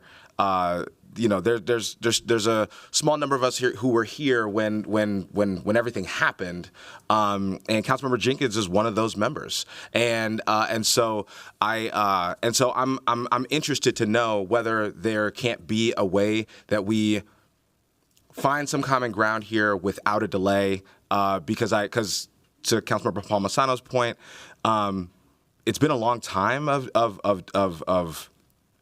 doing engagement at this intersection. Staff have put a lot of time in. Community have put in an incredible amount of time, and I know that there's not uniform agreement there, but a delay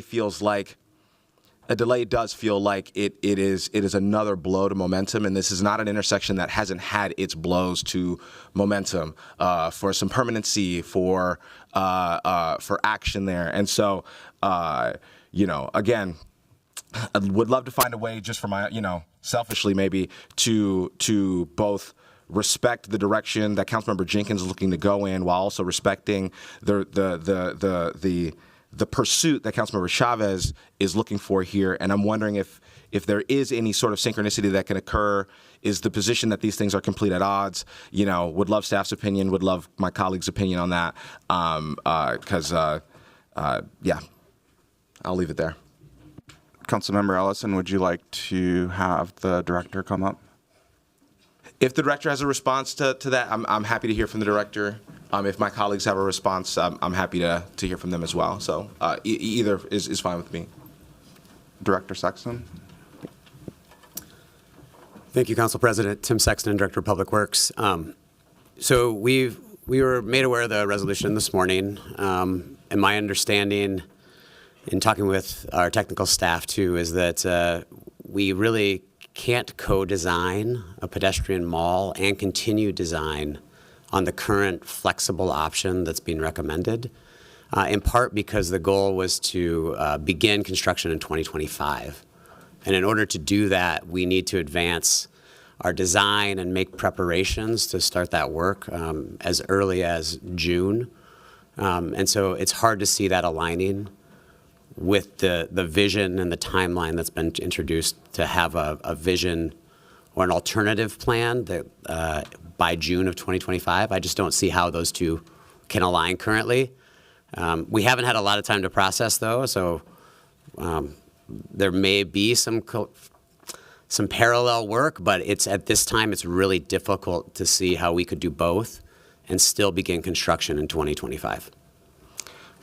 Thank you. I've been talking about this a little bit in the last couple of days, but as somebody who's now sort of an ancient relic on this council, been here a long time, it feels like, I feel like in the old days, staff and council members would just kind of get in a room and they wouldn't leave that room until there's some mutual agreement. These days, I'll admit, it feels like that kind of thing just simply can't occur. I'm not sure why, but that's how we would have done it, right? Agreements, again, they're not locked in stone, anything like that, but sort of just that mutual respect for the council members that represent the area, that spirit of collaboration that could occur. And then people move, right? Staff move off, move an inch, council members move an inch, and we sort of get somewhere. And I guess, in this current iteration, it feels like all communication has to happen via press release, via resolution, via some sort of formality that doesn't really lend itself to collaboration very well. It just sort of lends itself to yeses and nos and no compromise. And I don't know how we function as a government with no compromise. And so it's just sort of all or nothing for one party, winners and losers on either side of the legislative or admin. And it's really difficult for me to accept that that's just the answer. And so I don't know. I don't know what I'm gonna listen to the rest of the discussion here, but I guess I'll just sort of voice my disappointment that we can't sort of lean into that and have staff and council members and a representative from the mayor's office, whoever needs to be in that room. But it feels frustrating that it seems like we can't work collaboratively at any kind of speed necessary in order to be creative, in order to be collaborative.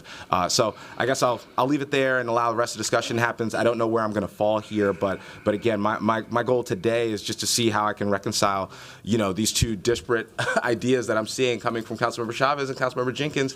And again, Councilmember Jenkins, we're all peers up here, but Councilmember Jenkins and I came here at the same time. We dealt with 2020 at the same time. Obviously, Councilmember Jenkins represents a portion of the intersection here, and so dealt with it even in a more intense and intimate way than I did. And so I'm just trying to figure out how we respect these two things and respect my two colleagues here.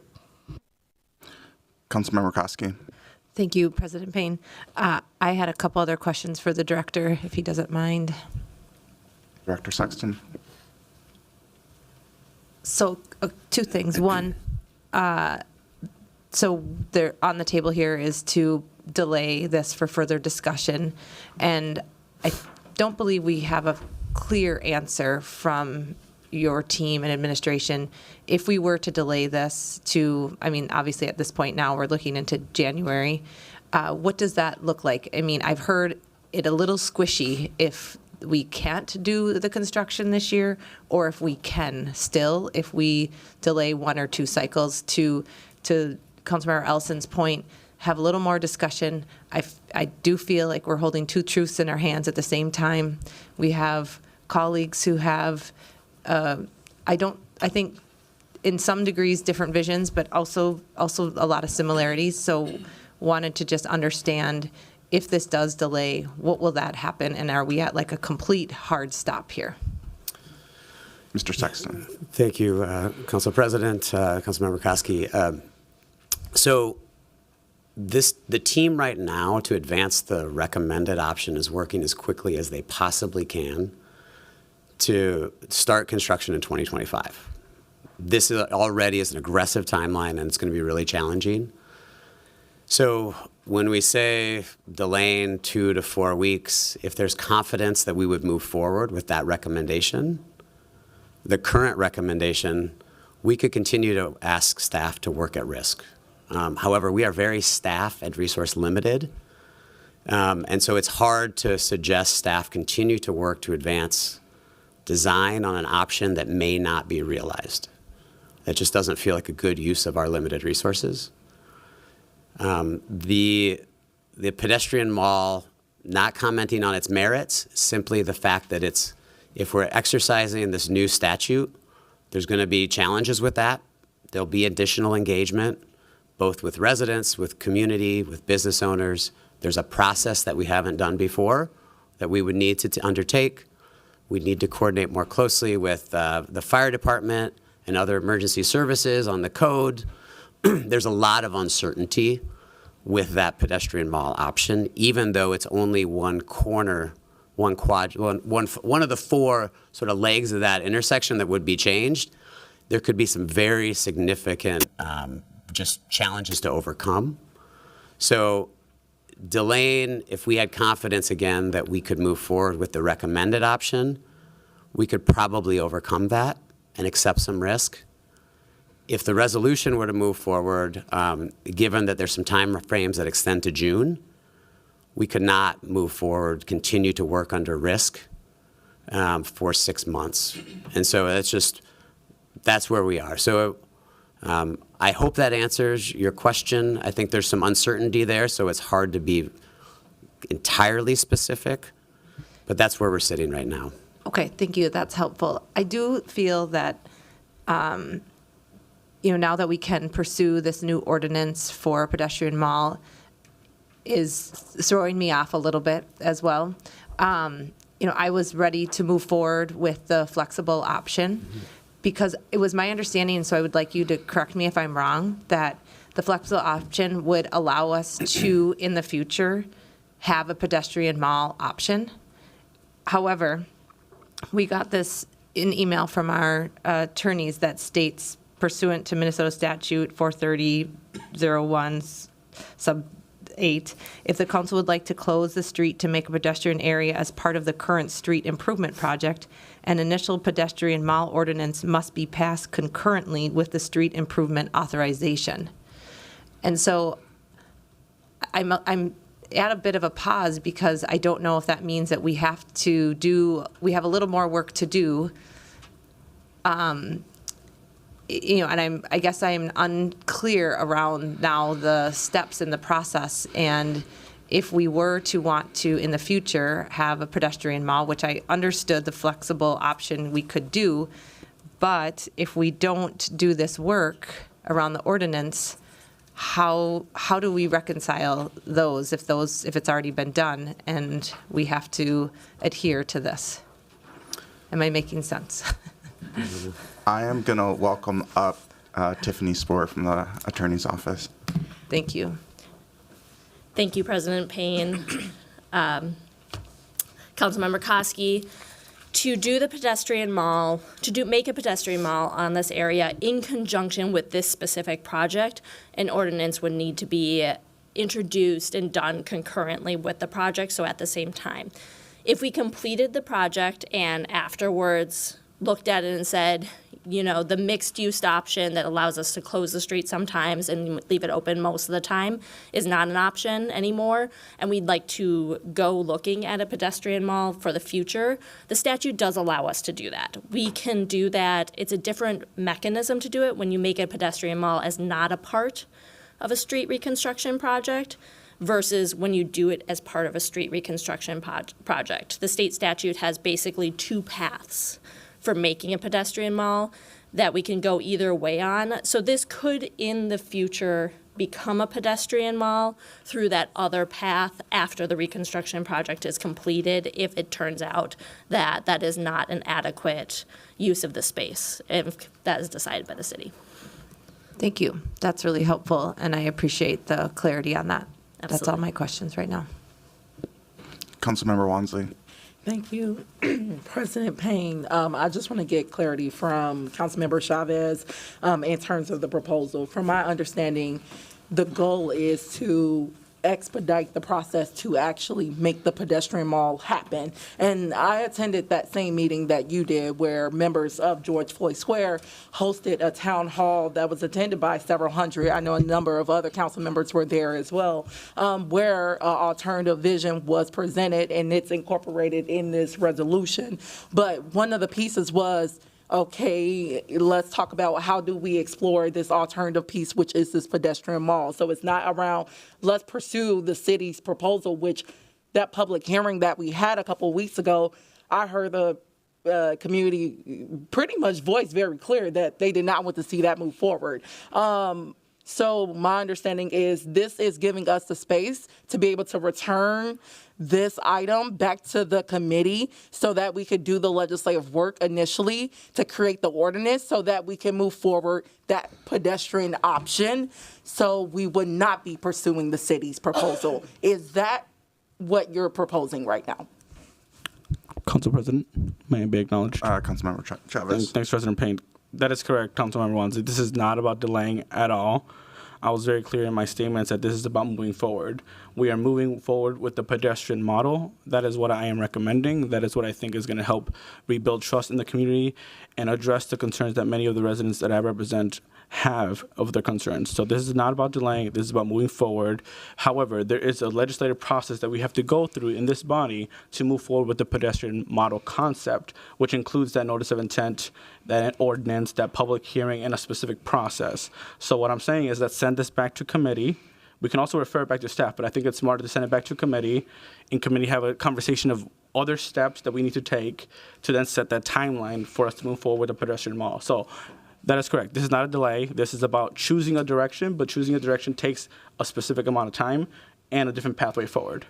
Okay. Thank you for providing that clarity, because I think there was somewhere we got lost. And also, we just got an email from CPED about a week ago where there is development happening along the square in terms of the RFQ for the speedway. So this idea that there's just complete stall, like just nothing happening along that corridor is simply not true. But I at least want to get clarity on the proposal that you're bringing forward, and I just want to thank you for doing so.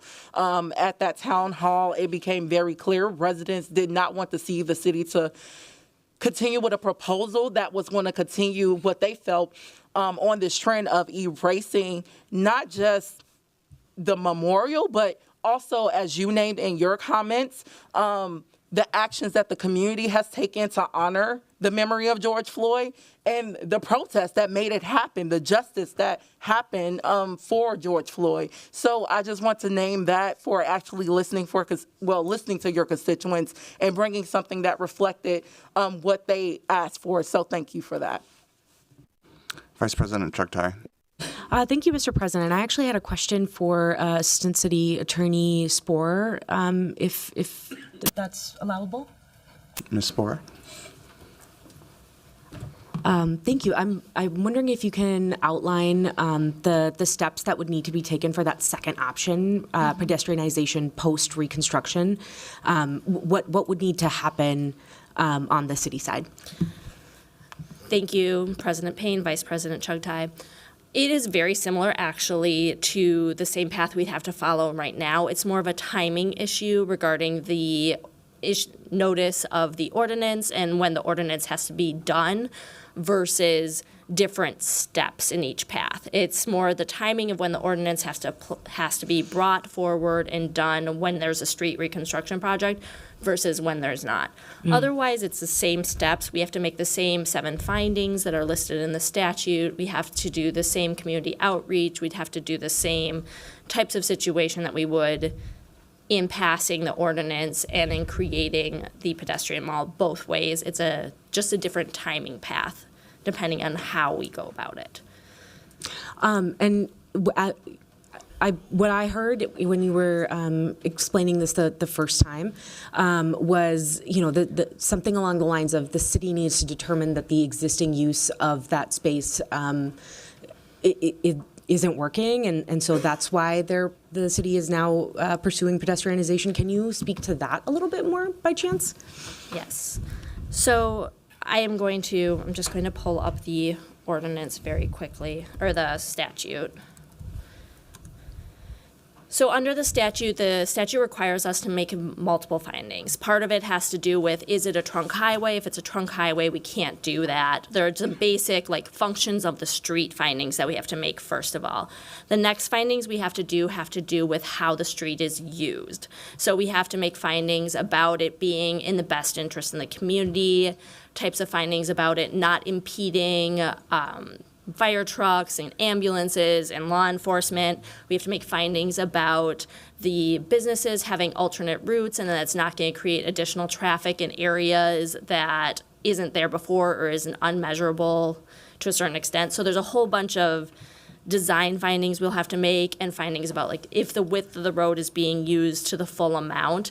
They're all pretty clearly listed out in the statute. And if you don't have a copy of that memorandum, I will be happy to forward it to you immediately so that you have it, because I believe that memorandum actually does a pretty good job of laying it out for you. And if you have any other further questions, I'd be happy to address them with you or have a meeting. Thank you so much. I really appreciate it. Thank you, Mr. President. Councilmember Jenkins. Thank you, Mr. President. I mean, the resolution, as it is stated, clearly is a delay. It's a delay. It will take time to do all of the processes to understand and determine what a pedestrian mall would be. It would take years of community engagement, of designing a pedestrian mall. So it is a delay. There is no two ways about it. And to be clear, the meeting which has been referenced, it asked for a year to come up with a vision. There is no vision. They are asking to create a vision. So if that is the idea, to create a vision, that work can be done simultaneously while the intersection is being reconstructed. They don't want to plan the intersection. They want to plan what happens, what the memorial, etc., looks like, which is fine. That is the community's responsibility and privilege. However, they have to have a place to be in order to determine what that design is. If the Speedway, which is called the People's Way, if that RFQ is fulfilled and whoever gets that RFQ builds something, then at some point down the line, we must reconstruct this street, and we'll rip up the whole thing again while there's a new building there. It just doesn't make sense, period. And I would ask my colleagues to not support this resolution. Councilmember Koski. Thank you, President Payne. I'm not sure if this would be directed to Ms. Spohr or the director, but if we were to move forward with the flexible option, let's just play this forward for a second. The flexible option is played forward. We also understand that a pedestrian mall is also still of interest to the community. And since it is a flexible model, we have the ability, which I understood, to move it to a pedestrian mall, and we have the mechanism to do it. What other future council action would need to take place in order to then have you pursue it to the pedestrian mall versus this flexible option? What would be the action we would take to then shift? It might be in 6 months, it could be in a year. Ms. Spohr. Thank you, President Payne. If you wanted to shift with the multi-use option, we can close it temporarily and reopen it. To fully close it permanently and make it a pedestrian mall, we would have to follow the pedestrian mall ordinance route that is listed out in state statute, which means we couldn't start the project and then shift it mid-project. We'd have to wait till the project was done, and then we could actually do the shift to a ordinance with a full pedestrian mall layout. But it can't be, we wouldn't be able to do it mid-construction or mid-project. Okay, I understand that, but let's say, so when the project is complete, and in conjunction, we would also work on this ordinance to pursue a pedestrian mall. And then at any time, it's just the ordinance, and once we got through those 7 steps in the ordinance, that would then trigger the staff to then move it to a pedestrian mall, or is there another council action that would need to take place? To allow staff to make a pedestrian mall under the state statute, the ordinance is the only thing that would be necessary. I can't speak to if there are other steps internally within the city in street design and the way Public Works Department works, if other resolutions within the city would be necessary. But under the state statute, that is the only city council action that would be necessary to be able to make that a pedestrian mall. Okay, thank you. I'm just wondering if the clerk maybe could weigh in, if you don't mind, or if there is a... Mr. Clerk. I'm looking at the city attorney and Ms. Spohr as well. I think what I heard the assistant city attorney say is that if the council proceeds according to the statute with the flexible design now, that entire project must be completed. It must be finished the way staff has presented it. After that project is completely done, the council could then, following the statutory process and would have to engage in findings that align with what the statute says, say, notwithstanding that we have now created this flexible design option, we choose to go down the path of closing and creating a pedestrian only. And then there would be a process in place for that decision to go forward where there'd be another sort of road design project in alignment with an ordinance. So I believe what I heard you say, Ms. Spohr, is that the first project has to be completed and done. The city has to sort of live with that decision. It's not midway down this path, we're also already pursuing another one. And so I would ask Ms. Spohr if I understood her correctly. Ms. Spohr? Thank you, President Payne. Clerk, yes, that is correct. And then if I may just do a follow-up. I think my question was then at that moment where the project is done and we wanted to start this ordinance, it's just the notice of the ordinance and going through that ordinance process, or is there a resolution or something else that council would need to take action on? Mr. Clerk? The first thing I heard said, again, is that there would have to be some action by the council to stay. We wish to proceed with closing, and then there would be the findings, the road project study in conjunction with an ordinance. So our process is fairly static in terms of how an ordinance moves forward. So it would be dependent upon the Public Works Department and the legal staff to do those findings and the analysis that come forward in conjunction with an ordinance. Okay, got it. Thank you so much. Councilmember Ellison. Just getting clarity on the motion, is the motion to just refer the item back to staff or to pass the resolution today, right now, just from the authors? Yep. Councilmember Chavez. So it's to refer 11.1, which is the draft concept, back to staff, 11.2, which is the easements, back to staff, and to approve the resolution today. Okay. Point of order. And if I can jump in, Mr. President, I heard and appreciate Councilmember Chavez read for the record this resolution.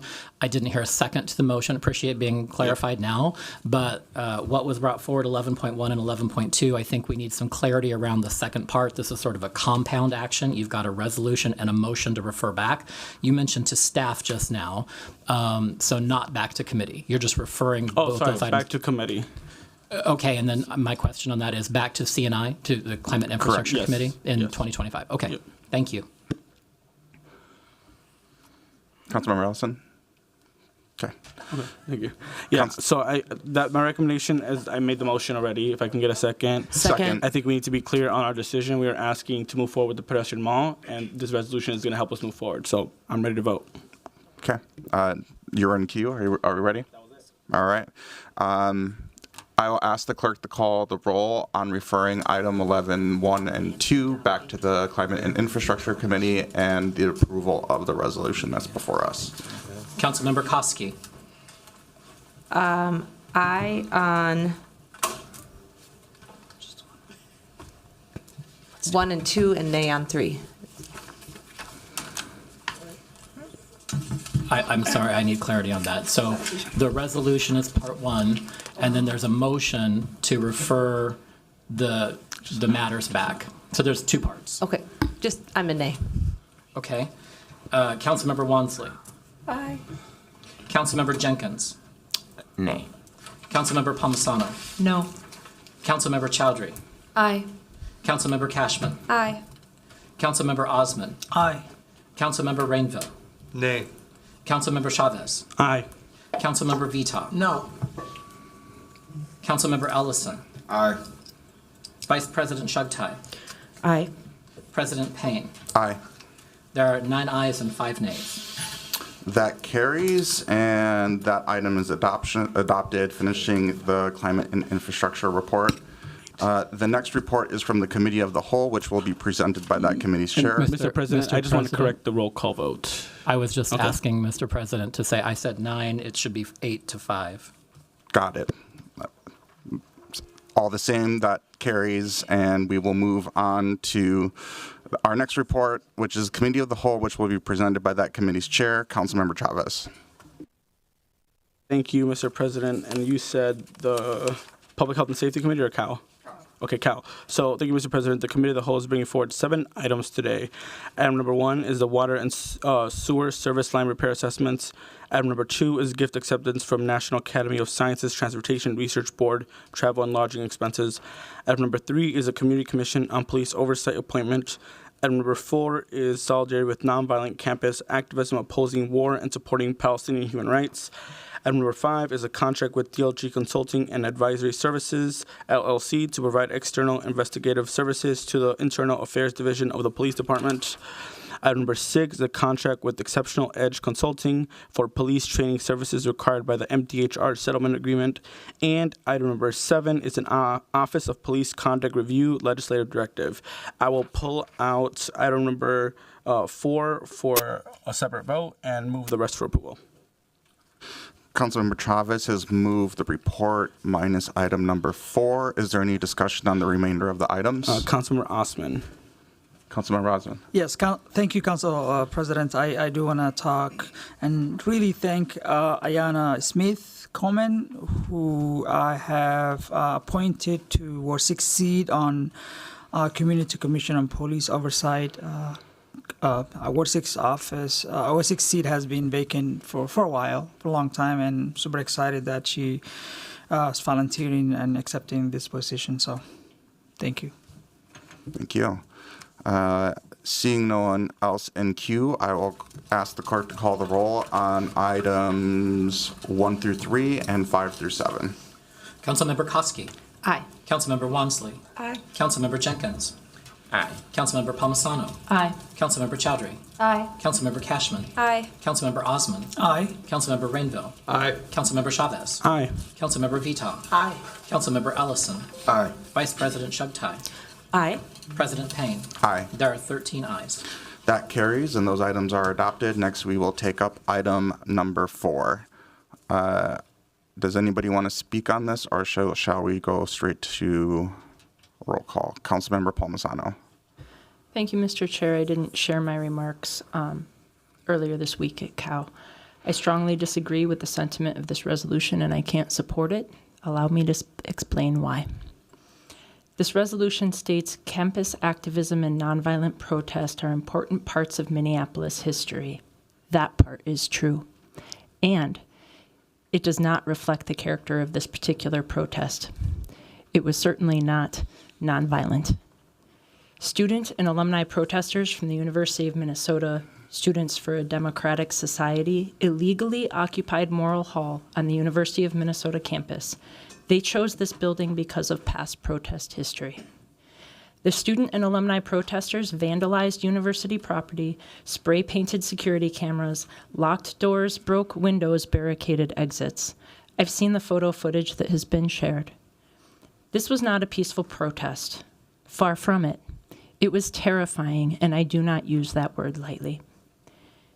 It was chaos. Those present have clearly stated they were not given the opportunity to leave, although this resolution and some media reports falsely state that they were. Some were. They were held hostage for hours. I don't say that word lightly. They were held hostage for hours. This is from firsthand accounts from employees and residents of our city, and we need to believe those that were present and brave enough to share those stories. We all received a message this week from the university sharing the perspective of 2 employees who were impacted, and I've spoken with other employees, including an email early this week from a student who witnessed the incident, and I would like to quote, "It was not peaceful at all, and a lot of folks, myself included, felt extremely scared and unsafe. To protect our learning environment, there must be consequences for people who broke the law." When innocent people in this building were finally given the opportunity to leave, they were let out one door and right into a throng of a protest outside. They were not safe. They were screamed at, threatened, and intimidated. The building was damaged and university furnishings were destroyed. This protest was not civil disobedience. It was illegal and violent. Furthermore, the actions of those protesting delegitimized the cause they were protesting, and they put a cloud, frankly, over other peaceful protests for causes that other students care about. For me, this has nothing to do about the topic of the protest, and it shouldn't. It is about the behavior of those protesting. I support civil disobedience as foundational to our democracy, but this protest and this occupation was not civil, and it certainly was not legal. Thank you, Mr. Chair. Councilmember Wansley.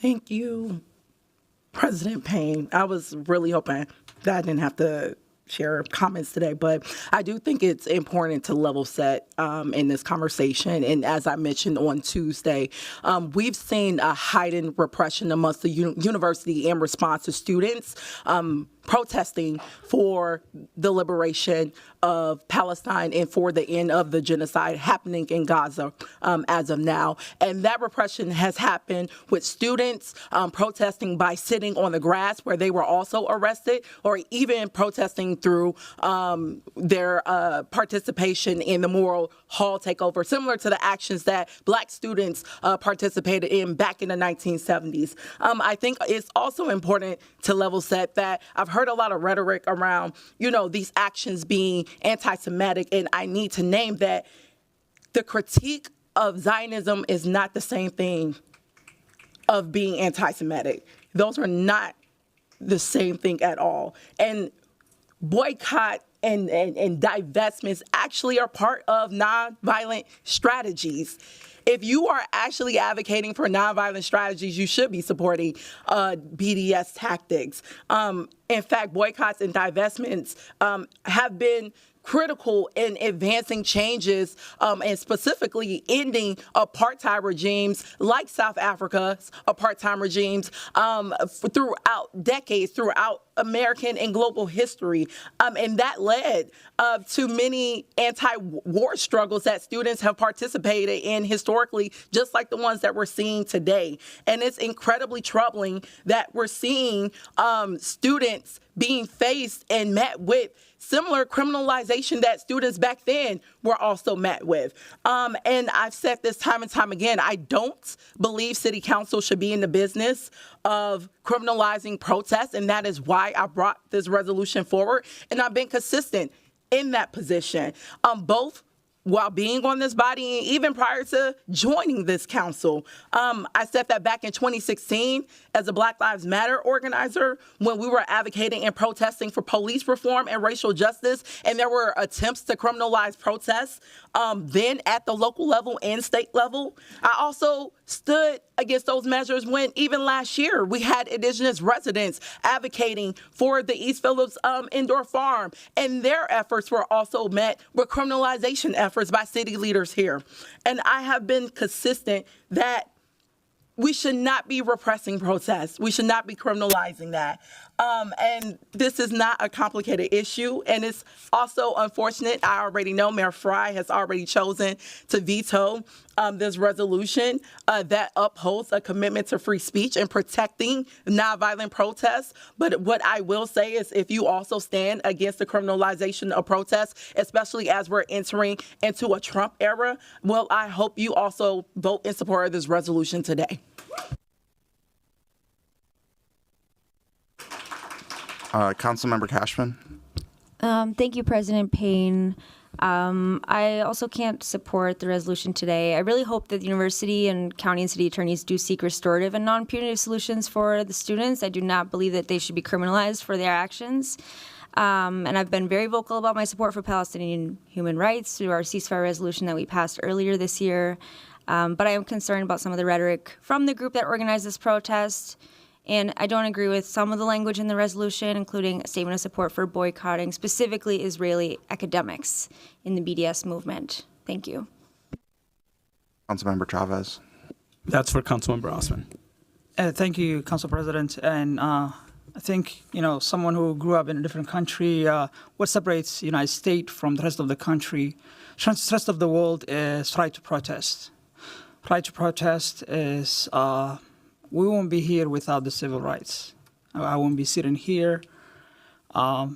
People have always expressed, and free speech was the right thing to do. If that is sitting, if that is holding a sign, that is what separates the United States. And I'm proud to really say that. And the students, everyone in America have a right to protest, and especially stand up for what's right.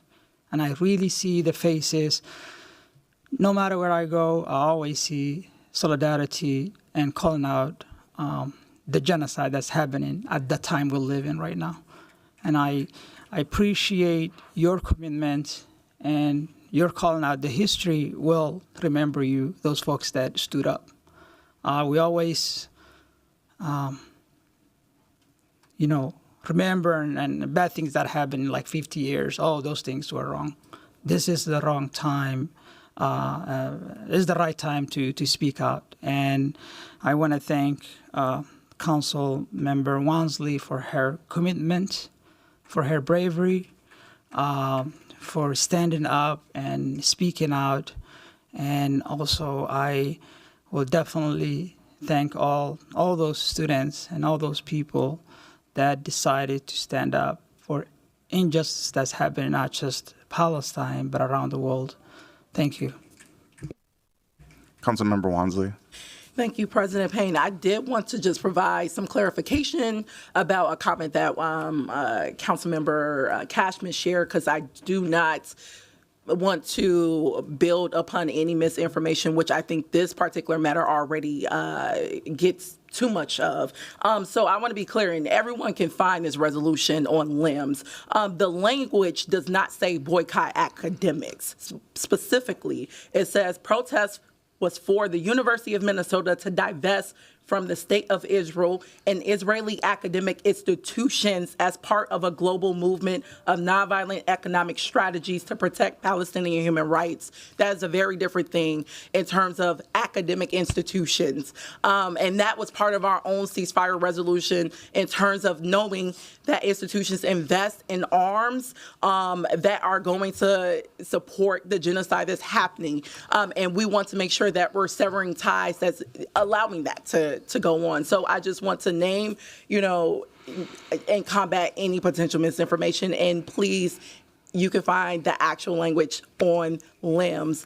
And just want to say thank you also to my colleague, Councilmember Osman, for sharing those words of encouragement as well. And thank you to all the students who have continuously shown up in spite of the pushback that you've received, not only here at the University of Minnesota, but we are seeing this heightened repression all across the country, specifically from universities, where this is supposed to be places where we see as beacons of justice and progressive values. And we're seeing the opposite right now in this current climate.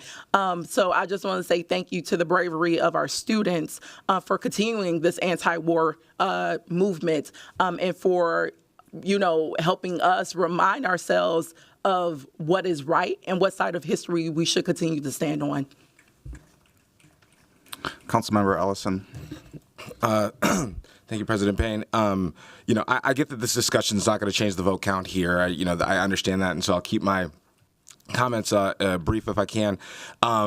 But I want to say, obviously, I'm going to be supporting this and want to echo Councilmember Osmond in thanking Councilmember Wansley for continuing to lead on these issues and to continue to be extremely vocal on these issues. I know that this, as municipal government, I think that we could just say like, hey, look, we're road construction, street lights, plowing, and that's kind of it. But we do have an interest in the protection of our residents. We have an interest in making sure that we as a body can tell the truth and that we as a body can enable others to tell the truth.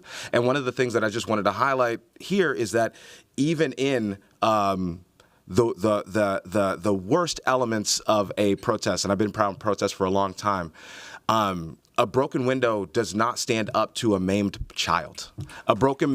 Spray paint does not stand up to leveled buildings, devastated communities, hundreds of thousands of people missing or murdered in an action like this. And it's not to say that those things are okay or that we're going to condone them, but we can't sit up here and equalize them as two ends of a spectrum. They're not on the same spectrum. They're not related. And so I want to just sit here and affirm Councilmember Wansley's motion and affirm my support for it, and thank the students and the people in the crowd who are here to stand in solidarity with Palestine, and say that that we know that the demand that protest be peaceful, and protest in America is going to be peaceful. It has to be, it has to be. But the demand that protests be perfectly peaceful or that they're completely invalidated of the cause that they're fighting against, I think it's unfair. It's a false choice. And you guys are on the right side of history. So thank you for being here in the chambers with us today. Councilmember Chowdhury. Thank you, Mr. President. I just wanted to express why that I'm supporting this resolution today. I just fundamentally believe that non-punitive measures should be taken in addressing this situation with our student community. I also want to kind of speak to the notion that somehow the actions of this protest are separate from the cause, or it impacts the cause, or even hearkening back to our ceasefire resolution when a large critique was, this is not a local issue. This is a clear example of why this is a local issue. We are approaching 1 year since we passed our ceasefire resolution, when it was seemed to be one of the most radical things. But today we are seeing U.S. senators stand up and say that there should be an end to arms sales to the state of Israel. We are living in a time where our young people are watching a genocide before them, scrolling every day, just like the most well-documented genocide you can see. Maimed bodies, children being hurt, people in our own community who have lost loved ones to this and see no end in sight, and are also looking at the complete erasure, not just apartheid, but like expansion and erasure of Gaza and Palestine.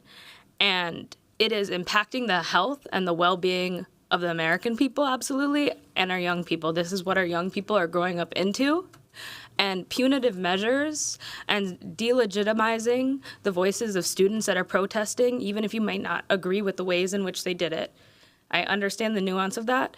That's not going to change people from stepping up and speaking up, for feeling so disillusioned by our current systems and the practices of our government and the participation of our own taxpayer dollars going to a genocide and feeling that in real time. That's not going to change that.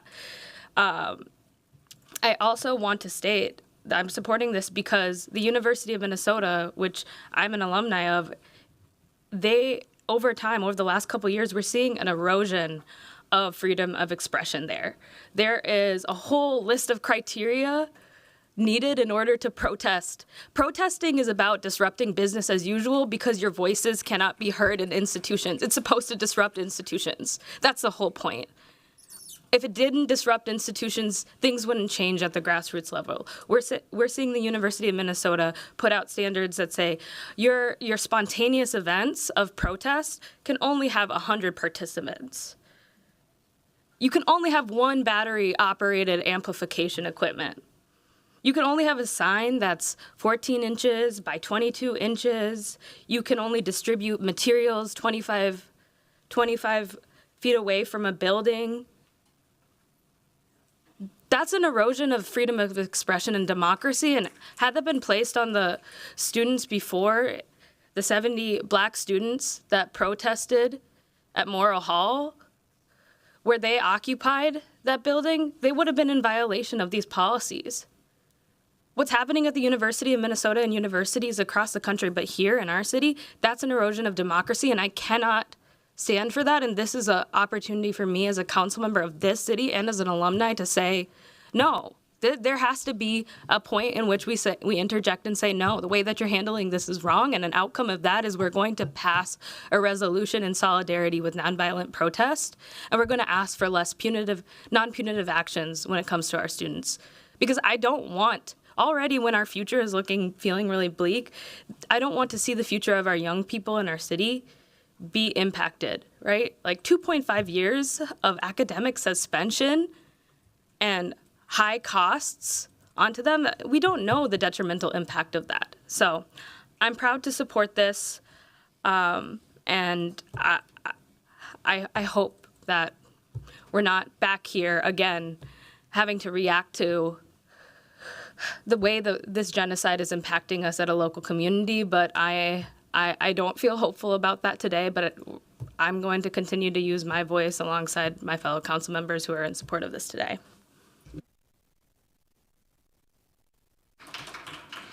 Councilmember Jenkins.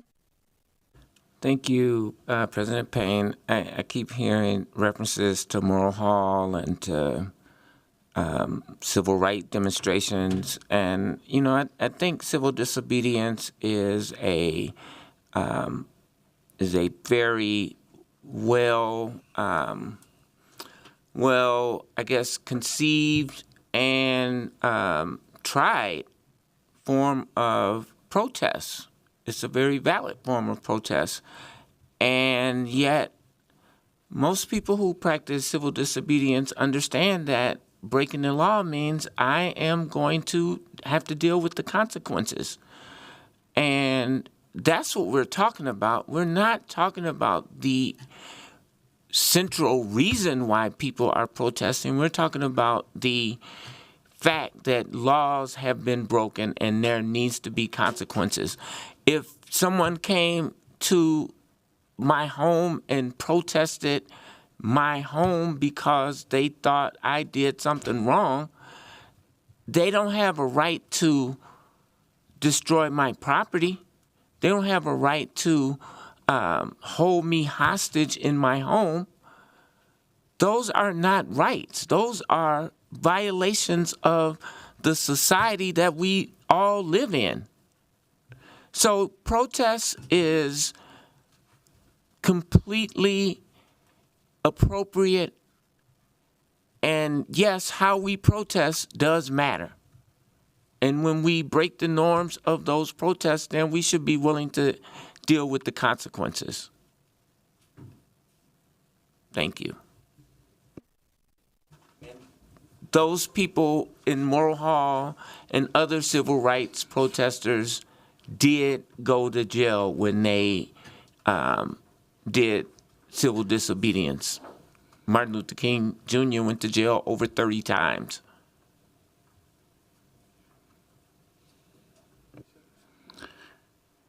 Seeing no one else in queue, I'll ask the clerk to call the roll on item number 4.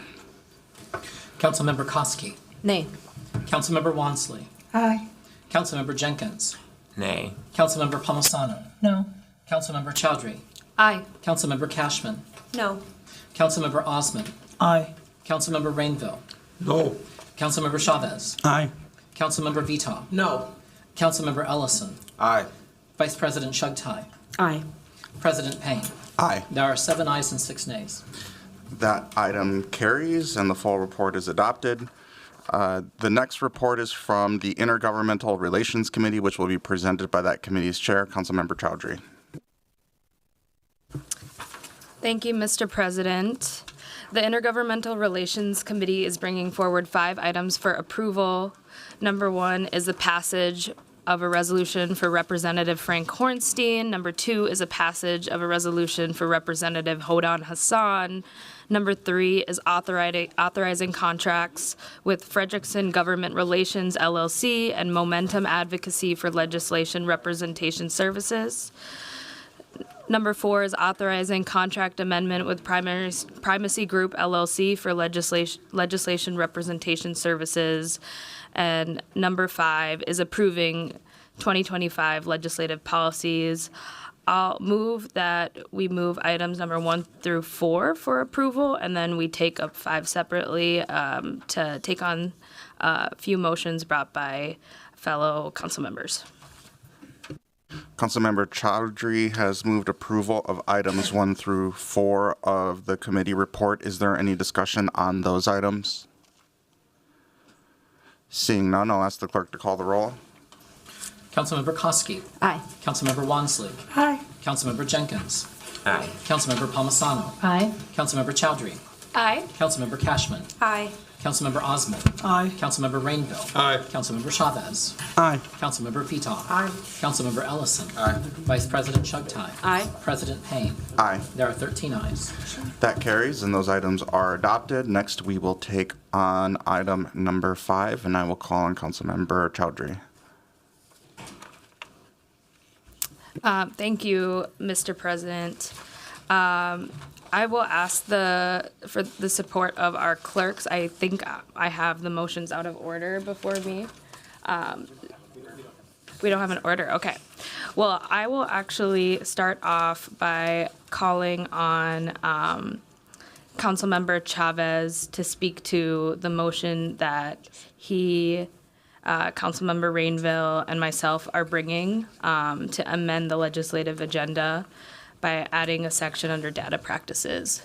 Councilmember Chavez. Thank you, President Payne. And just for the public, and the Intergovernmental Relations Committee authored an amendment that removed a part of the legislative agenda that said, consider state resources and changes to the Data Practices Act that create a balance between government transparency and the costs incurred by local governments when fulfilling vague or large data requests.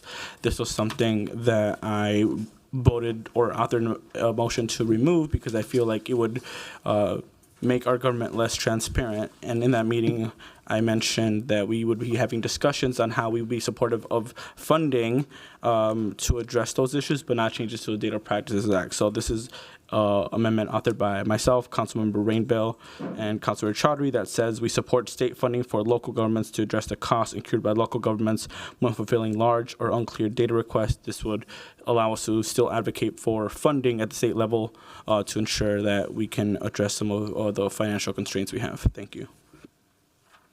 Thank you. Is there any discussion on this amendment? Seeing none, I'll ask the clerk to call the roll. Councilmember Koski. Aye. Councilmember Wansley is absent. Councilmember Jenkins. Aye. Councilmember Palmisano. Aye. Councilmember Chowdhury. Aye. Councilmember Cashman. Aye. Councilmember Osmond. Aye. Councilmember Rainville. Aye. Councilmember Chavez. Aye. Councilmember Veto. Aye. Councilmember Ellison. Aye. Vice President Chugtai. Aye. President Payne. Aye. There are 12 ayes. That carries, and that amendment is adopted. I will call on Councilmember Chowdhury to introduce our next amendment. Thank you, Mr. President. There are 2 amendments that I'll just speak together, but we can take them up separately. It's just that they're related and under the same section that's brought forward by Councilmember Cashman and myself under the Environmental Resource Protection Policy Initiative. The first is just specifying under that section that we're advocating for policies to create a clean community fee, one of our zero waste initiatives, and another is repeal of the preemption of the plastic bag ban. And I will give it to my co-author, Councilmember Cashman. Councilmember Cashman. Okay, thank you, President Payne. Thank you, Councilmember Chowdhury. So I'll just speak on the repeal of the preemption of the plastic bag ban, because this has been interesting for me to learn about. In 2017, Minnesota State Legislature barred cities and counties from enacting plastic bag bans. The Minneapolis City Council had voted to ban single-use bags in most retail businesses in 2016.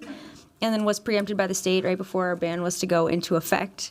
And with this amendment, we're asking our intergovernmental relations team to allow us to regain local control over whether a plastic bag ban is possible or not.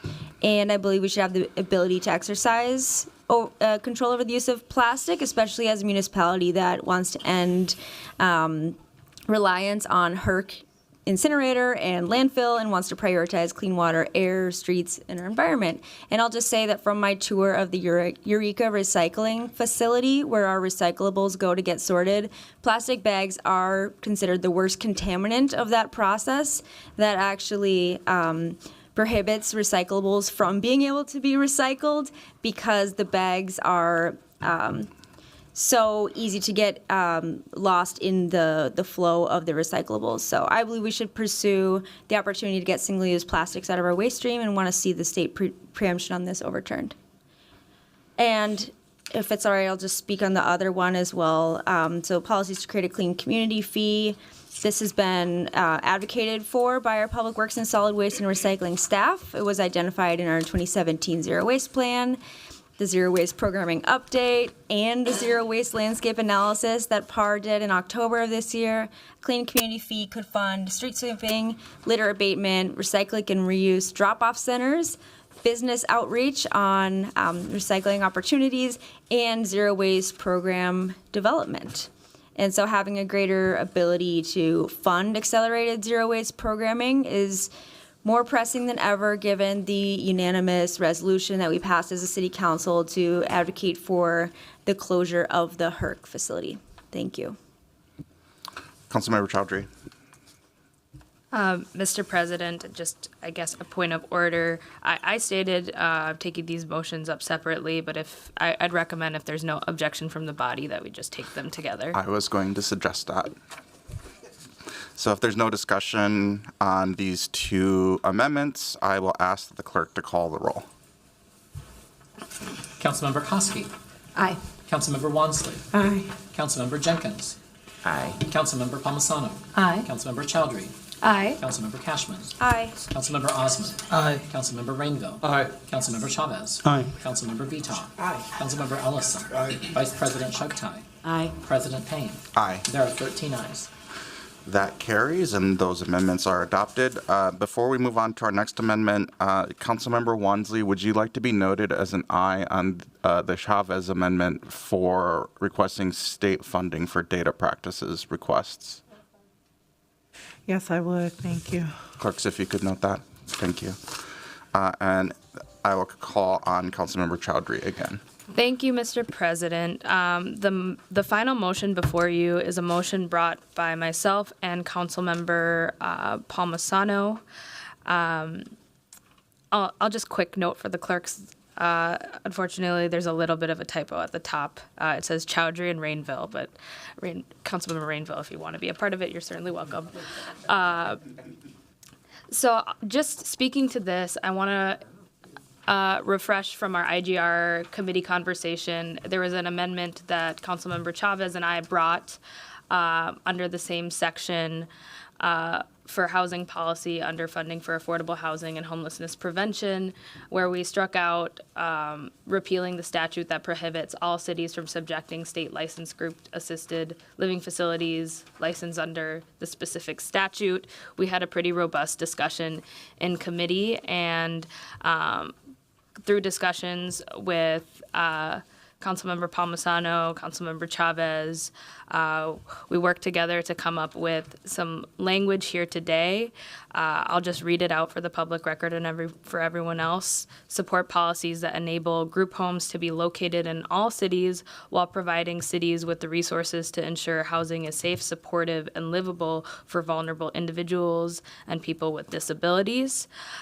What I believe that this amendment does is allows our intergovernmental relations team to engage with the conversations around the state statute, as the League of Minnesota Cities will be engaging in that. And also it speaks to the concerns that I shared around how there could be negative impacts on our disability community if there were municipalities that revoke licenses simply because they didn't want these types of group homes displacing a number of individuals, and also us not having the time to engage as deeply as I would have preferred with the disability community. I believe that this lines up with our values in protecting the disability community and other vulnerable individuals, and then also talks about the way in which our city needs better tools to improve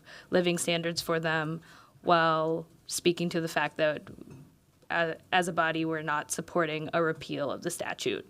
I'll hand it over to Councilmember Palmisano through the chair if she would like to speak. I see Councilmember Rainville in queue.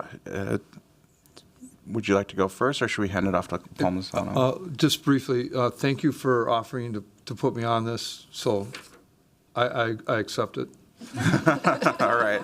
And because I do agree that we have to make sure that we have safe, supportive, and livable housing for our vulnerable adults. So thank you for that offer. Councilmember Palmisano. Mr. Chair, I just wanted to say that I truly appreciate what a detailed focus we give our legislative agenda and policy positions, and that is in part to the credit of its chair, Councilmember Chowdhury. I think this is an example of us working together in maybe a small way, but really getting to a better place with all of the voices considered that we heard when we were discussing this during IGR the other day. It's been an incredibly busy week, and I just wanted to say thank you for going to this level of detail and making sure that we were all able to work together. So thank you, Councilmember Chowdhury, for the work here. I echo that gratitude. And seeing no one else in queue, I will ask the clerk to call the roll on this amendment. Councilmember Koski. Aye. Councilmember Wansley. Aye. Councilmember Jenkins. Aye. Councilmember Palmisano. Aye. Councilmember Chowdhury. Aye. Councilmember Cashman. Aye. Councilmember Osman. Aye. Councilmember Rainville. Aye. Councilmember Chavez. Aye. Councilmember Veto. Aye. Councilmember Ellison. Aye. Vice President Shugtai. Aye. President Payne. Aye. There are 13 ayes. That carries, and those amendments are adopted. Next, we will take up the legislative policy positions as amended, and I will call on Councilmember Chowdhury. Thank you, Mr. Chair. I'm going to look at the timer as I speak because I'll keep my remarks brief. I just wanted to express deep gratitude to everyone on this body for working with me, working with each other, and then working with the Director Topinka, Steve Huser, Indiria Falana, Eltry Coles, our entire intergovernmental relations team to have briefings and try to figure out a way to streamline our process of having our input and our priorities in this really important moment where we're going to be advocating really hard at the state legislature for big things, whether it's increasing our tax base to provide more services for our constituents, address homelessness, take on zero waste initiatives and ask for the state for support alongside the county, or improving the livability for all of our communities and centering those who are most in need and vulnerable among us, and just deep gratitude for everyone for participating in this work. Next legislative session is going to be tough with a tied House, but I believe that through this type of collaboration and the work with our IGR team, we'll be able to achieve a lot as a city of Minneapolis. And I expect to be working with you all so we can find days where you can come to the Capitol and testify on your priorities and connect with state legislators. I have heard feedback that they really do like hearing from council members and connecting. Looking forward to that this legislative session. And with that, I'll ask the clerk to call the roll on our policy positions as amended.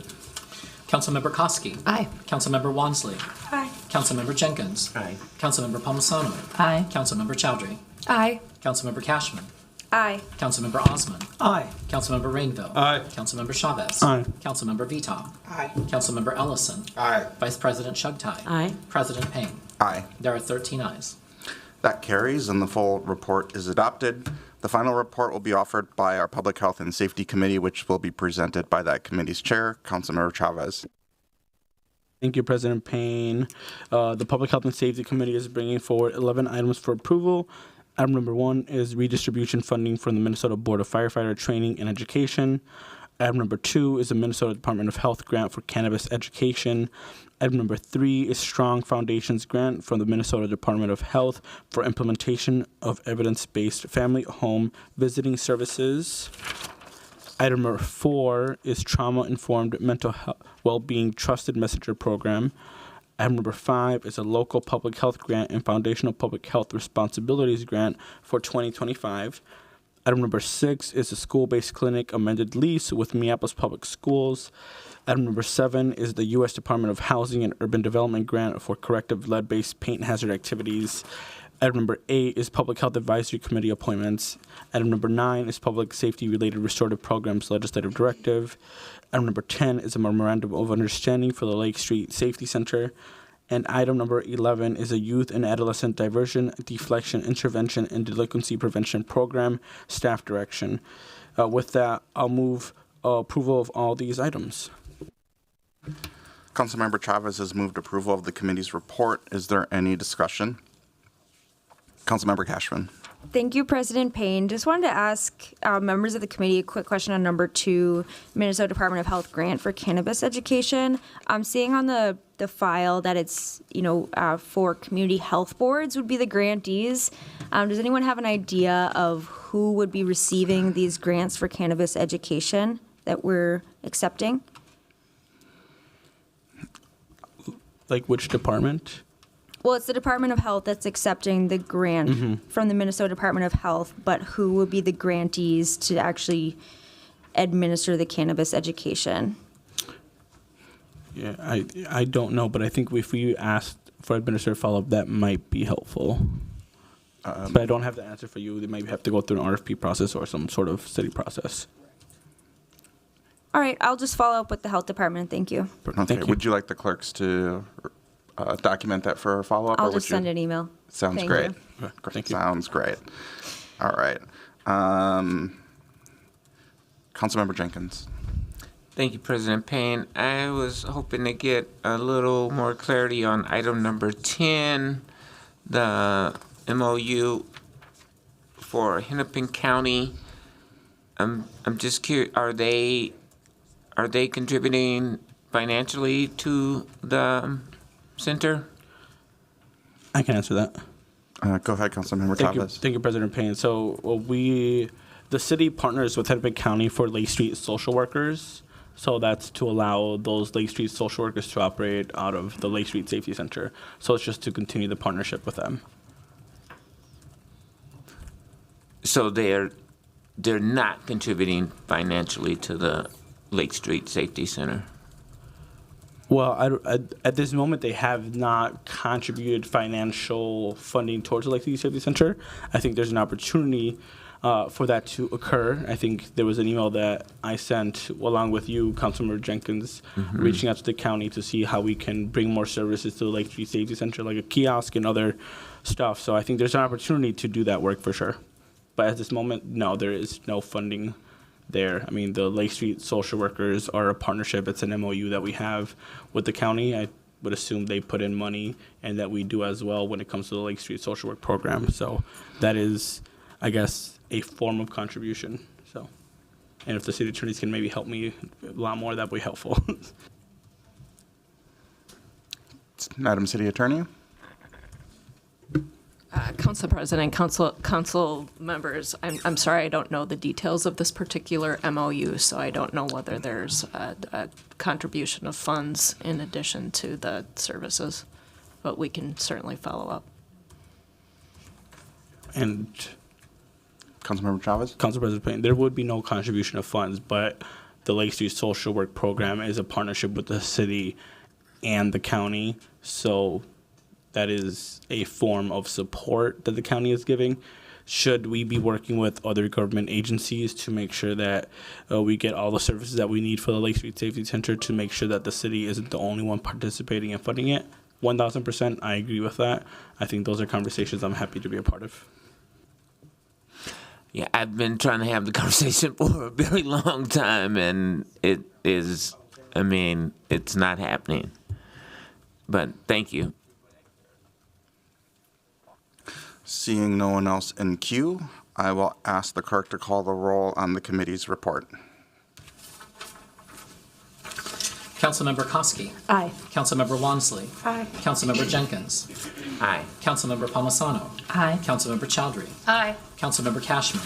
Aye. Councilmember Osman. Aye. Councilmember Rainville. Aye. Councilmember Chavez. Aye. Councilmember Veto. Aye. Councilmember Ellison. Aye. Vice President Shugtai. Aye. President Payne. Aye. There are 13 ayes. That carries and the report is adopted.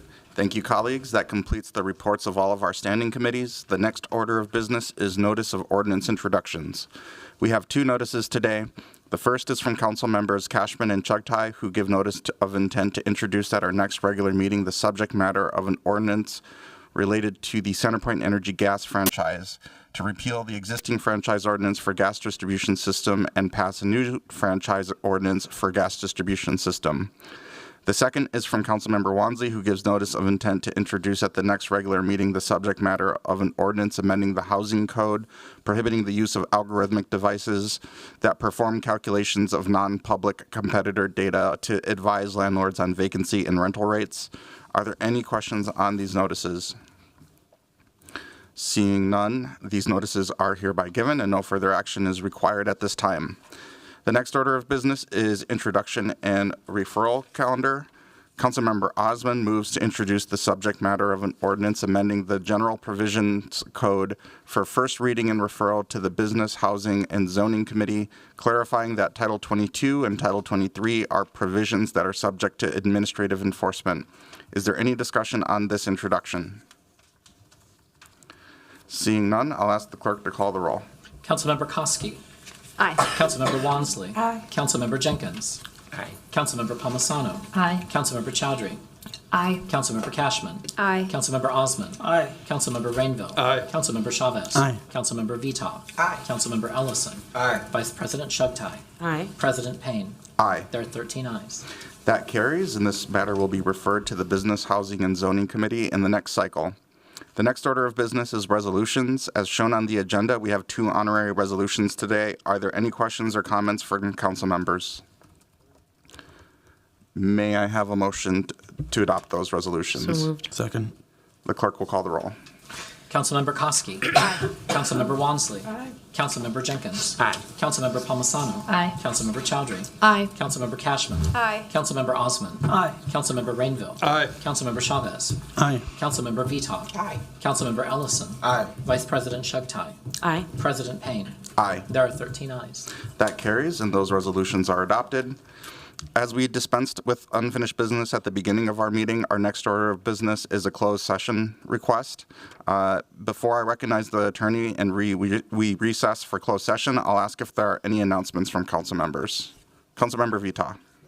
Thank you, Chair. I just wanted to announce that the return of Holiday on 44th is back tomorrow in Ward 4, and that's a huge outdoor celebration. It's a magical winter wonderland, and it's going to be between Camden High School and Loring School on 44th Avenue. There'll be trolleys, DJs, local musicians, a craft and arts fair. There's going to be indoor and outdoor activities, so I encourage everyone to join me tomorrow and all of Ward 4 at Holiday on 44th between 6 and 9 p.m. Tomorrow, Friday, December 6th. Excellent. Vice President Shugtai. Thank you, Mr. President. I just wanted to announce that tomorrow begins our first session of budget markup. We have a record amount of budget amendments that are in the process of being further refined and for this body's consideration. So markup will start in these chambers tomorrow morning at 10 a.m. The 73 amendments that this body will be considering are available via our Legislative Information Management System, or LIMS, and we will continue markup through Friday, and then on Monday we will be back here again at 10 a.m. And then we have added an additional tentative day on Tuesday at 10 a.m. And our budget process will conclude on Tuesday, December 10th with our final Truth in Taxation public hearing at 6:05 p.m. in these chambers. Following that, we will adopt the budget in an adjourned council meeting. Excellent. Thank you. I added myself to queue. I got a phone call from R.T. Ryback this morning from the Minneapolis Foundation. You all should check your inbox. The Minneapolis Foundation was just awarded $40 million from the Biden administration to address climate change. And I think it's really important for us to share this because as we're transitioning federal administrations, this is $40 million. You heard that correct. We're all buckling down for the Trump administration and the change of priorities that will come with that. But the wake of the Biden administration will live on here in Minneapolis. I believe this is the only community organization that was awarded this grant from the Biden administration. And so we need to get the word out so that our community members, especially our community members that have a climate equity lens, know about these resources and are applying for these resources. So wanted to share that news here on the dais as it's breaking, but you should have more details in your inbox from R.T. Ryback from the Minneapolis Foundation. Yay. Councilmember Vita. Thank you for sharing that. Just a little clarity, though, the $40 million is for the Midwest. There's quite a few states that are covered. It's not $40 million just for the state of Minnesota. The Minneapolis Foundation is housing the dollars, but it's covering multiple states. So if you have friends in some of these other states that do environmental justice work, maybe you reach out to them, but it's not just for Minnesota. Good clarification on that. Councilmember Rainville.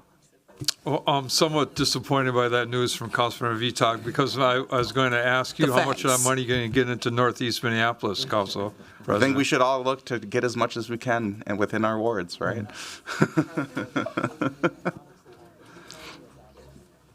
All right. And with that, we have completed all of the items on our agenda and will now consider the request for a closed session, which is to receive a briefing on the litigation matters listed on the agenda. Before I move to close the meeting, I'll recognize the City Attorney to provide the legal basis for the requested closed session. Madam City Attorney. Thank you, Council President. Council members, the next items on the agenda are two matters. One is the United States Department of Justice versus the City of Minneapolis and Minneapolis Police Department, and the second is Pro-Life Action Ministries versus City of Minneapolis. Your lawyers wish to provide the council a briefing on these matters to discuss with the council litigation strategy and or settlement possibilities. Accordingly, under the Minnesota Open Meeting Law, Minnesota Statute Section 13D.05, Subdivision 3B, the council may, upon a proper motion, close the meeting for the purposes of attorney-client communication as permitted by the attorney-client privilege. In considering the motion, the council should weigh the right of the public to know what its government is doing against the need of the city to preserve the confidentiality of its discussions with its attorneys. Thank you, Madam City Attorney. I move to close our public meeting as authorized under the open meeting law, specifically Minnesota Statutes Section 13D.05, for the purpose of receiving a briefing on the litigation matters of United States Department of Justice versus City of Minneapolis and Minneapolis Police Department and Pro-Life Action Ministries versus City of Minneapolis. May I have a second to that motion? Second. The clerk will call the roll. Councilmember Koski. Aye. Councilmember Wansley. Aye. Councilmember Jenkins. Aye. Councilmember Palmisano. Aye. Councilmember Chowdhury. Aye. Councilmember Cashman. Aye. Councilmember Osmond. Aye. Councilmember Rainville. Aye. Councilmember Chavez. Aye. Councilmember Vita. Aye. Councilmember Ellison. Aye. Vice President Shugtai. Aye. President Payne. Aye. There are 13 ayes. That carries, and I'm going to suggest that we reconvene in closed session at 1 o'clock so that we have some time to get some food before we sit through all of that content. And for the viewing public, I will note that the broadcast of this meeting will continue and the council will reconvene in public after we've concluded the business of our closed session.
1 minute.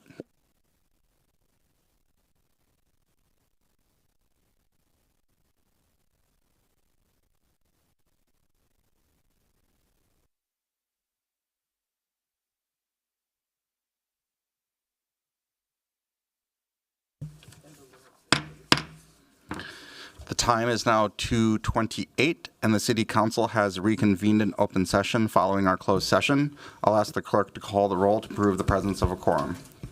Councilmember Koski. Present. Councilmember Wansley is absent. Councilmember Jenkins is absent. Councilmember Palmisano. Present. Councilmember Chowdhury. Present. Councilmember Cashman. Present. Councilmember Osman is absent. Councilmember Rainville. Present. Councilmember Chavez. Present. Councilmember Veto. Present. Councilmember Ellison is absent. Vice President Shugtai. Present. President Payne. Present. There are 9 members present. Let the record reflect that we have a quorum. I will call on Vice President Chugtai. Thank you, Mr. President. I move that unanimous consent be granted to waive the notice, introduction, and first reading of an ordinance amending Title 15, Chapter 405 of the Minneapolis Code of Ordinances relating to offenses, miscellaneous security of reproductive healthcare facilities, and approve the passage and second reading of said ordinance that amends Chapter 405 of the Code of Ordinances by adding exceptions for conduct protected by law. With that, I will ask for a second. Is there a second? Second. The clerk will call the roll. Oh, Council Vice President. Thank you, colleagues. The ordinance before you today is consistent and in line with both federal and state Freedom of Access to Clinic Entrances Act, also known as FACE Acts. We want to ensure access to comprehensive health care, which includes abortion, and we stand in unanimous in our support for Planned Parenthood, and we feel this ordinance provides those protections. We also want to be sure to provide very specific carve-outs to ensure First Amendment rights are protected and ensure our local authority remains intact. With that, I will ask the clerk to call the roll. Councilmember Koski. Aye. Councilmember Palmisano. Aye. Councilmember Chowdhury. Aye. Councilmember Cashman. Aye. Councilmember Rainville. Aye. Councilmember Chavez. Aye. Councilmember Vita. Aye. Vice President Shugtai. Aye. President Payne. Aye. There are 9 ayes. That carries unanimously and is approved. And with that, we've completed our business today with nothing further to come before the council. And without objection, this meeting is hereby adjourned to December 10th, 2024 at 6:05 p.m. for the purpose of conducting public hearing and adopting the 2025 city budget and tax levy, the fiscal year 2025 consolidated plan, and the proposed water and sewage rates. Thank you, everyone, and have a great weekend.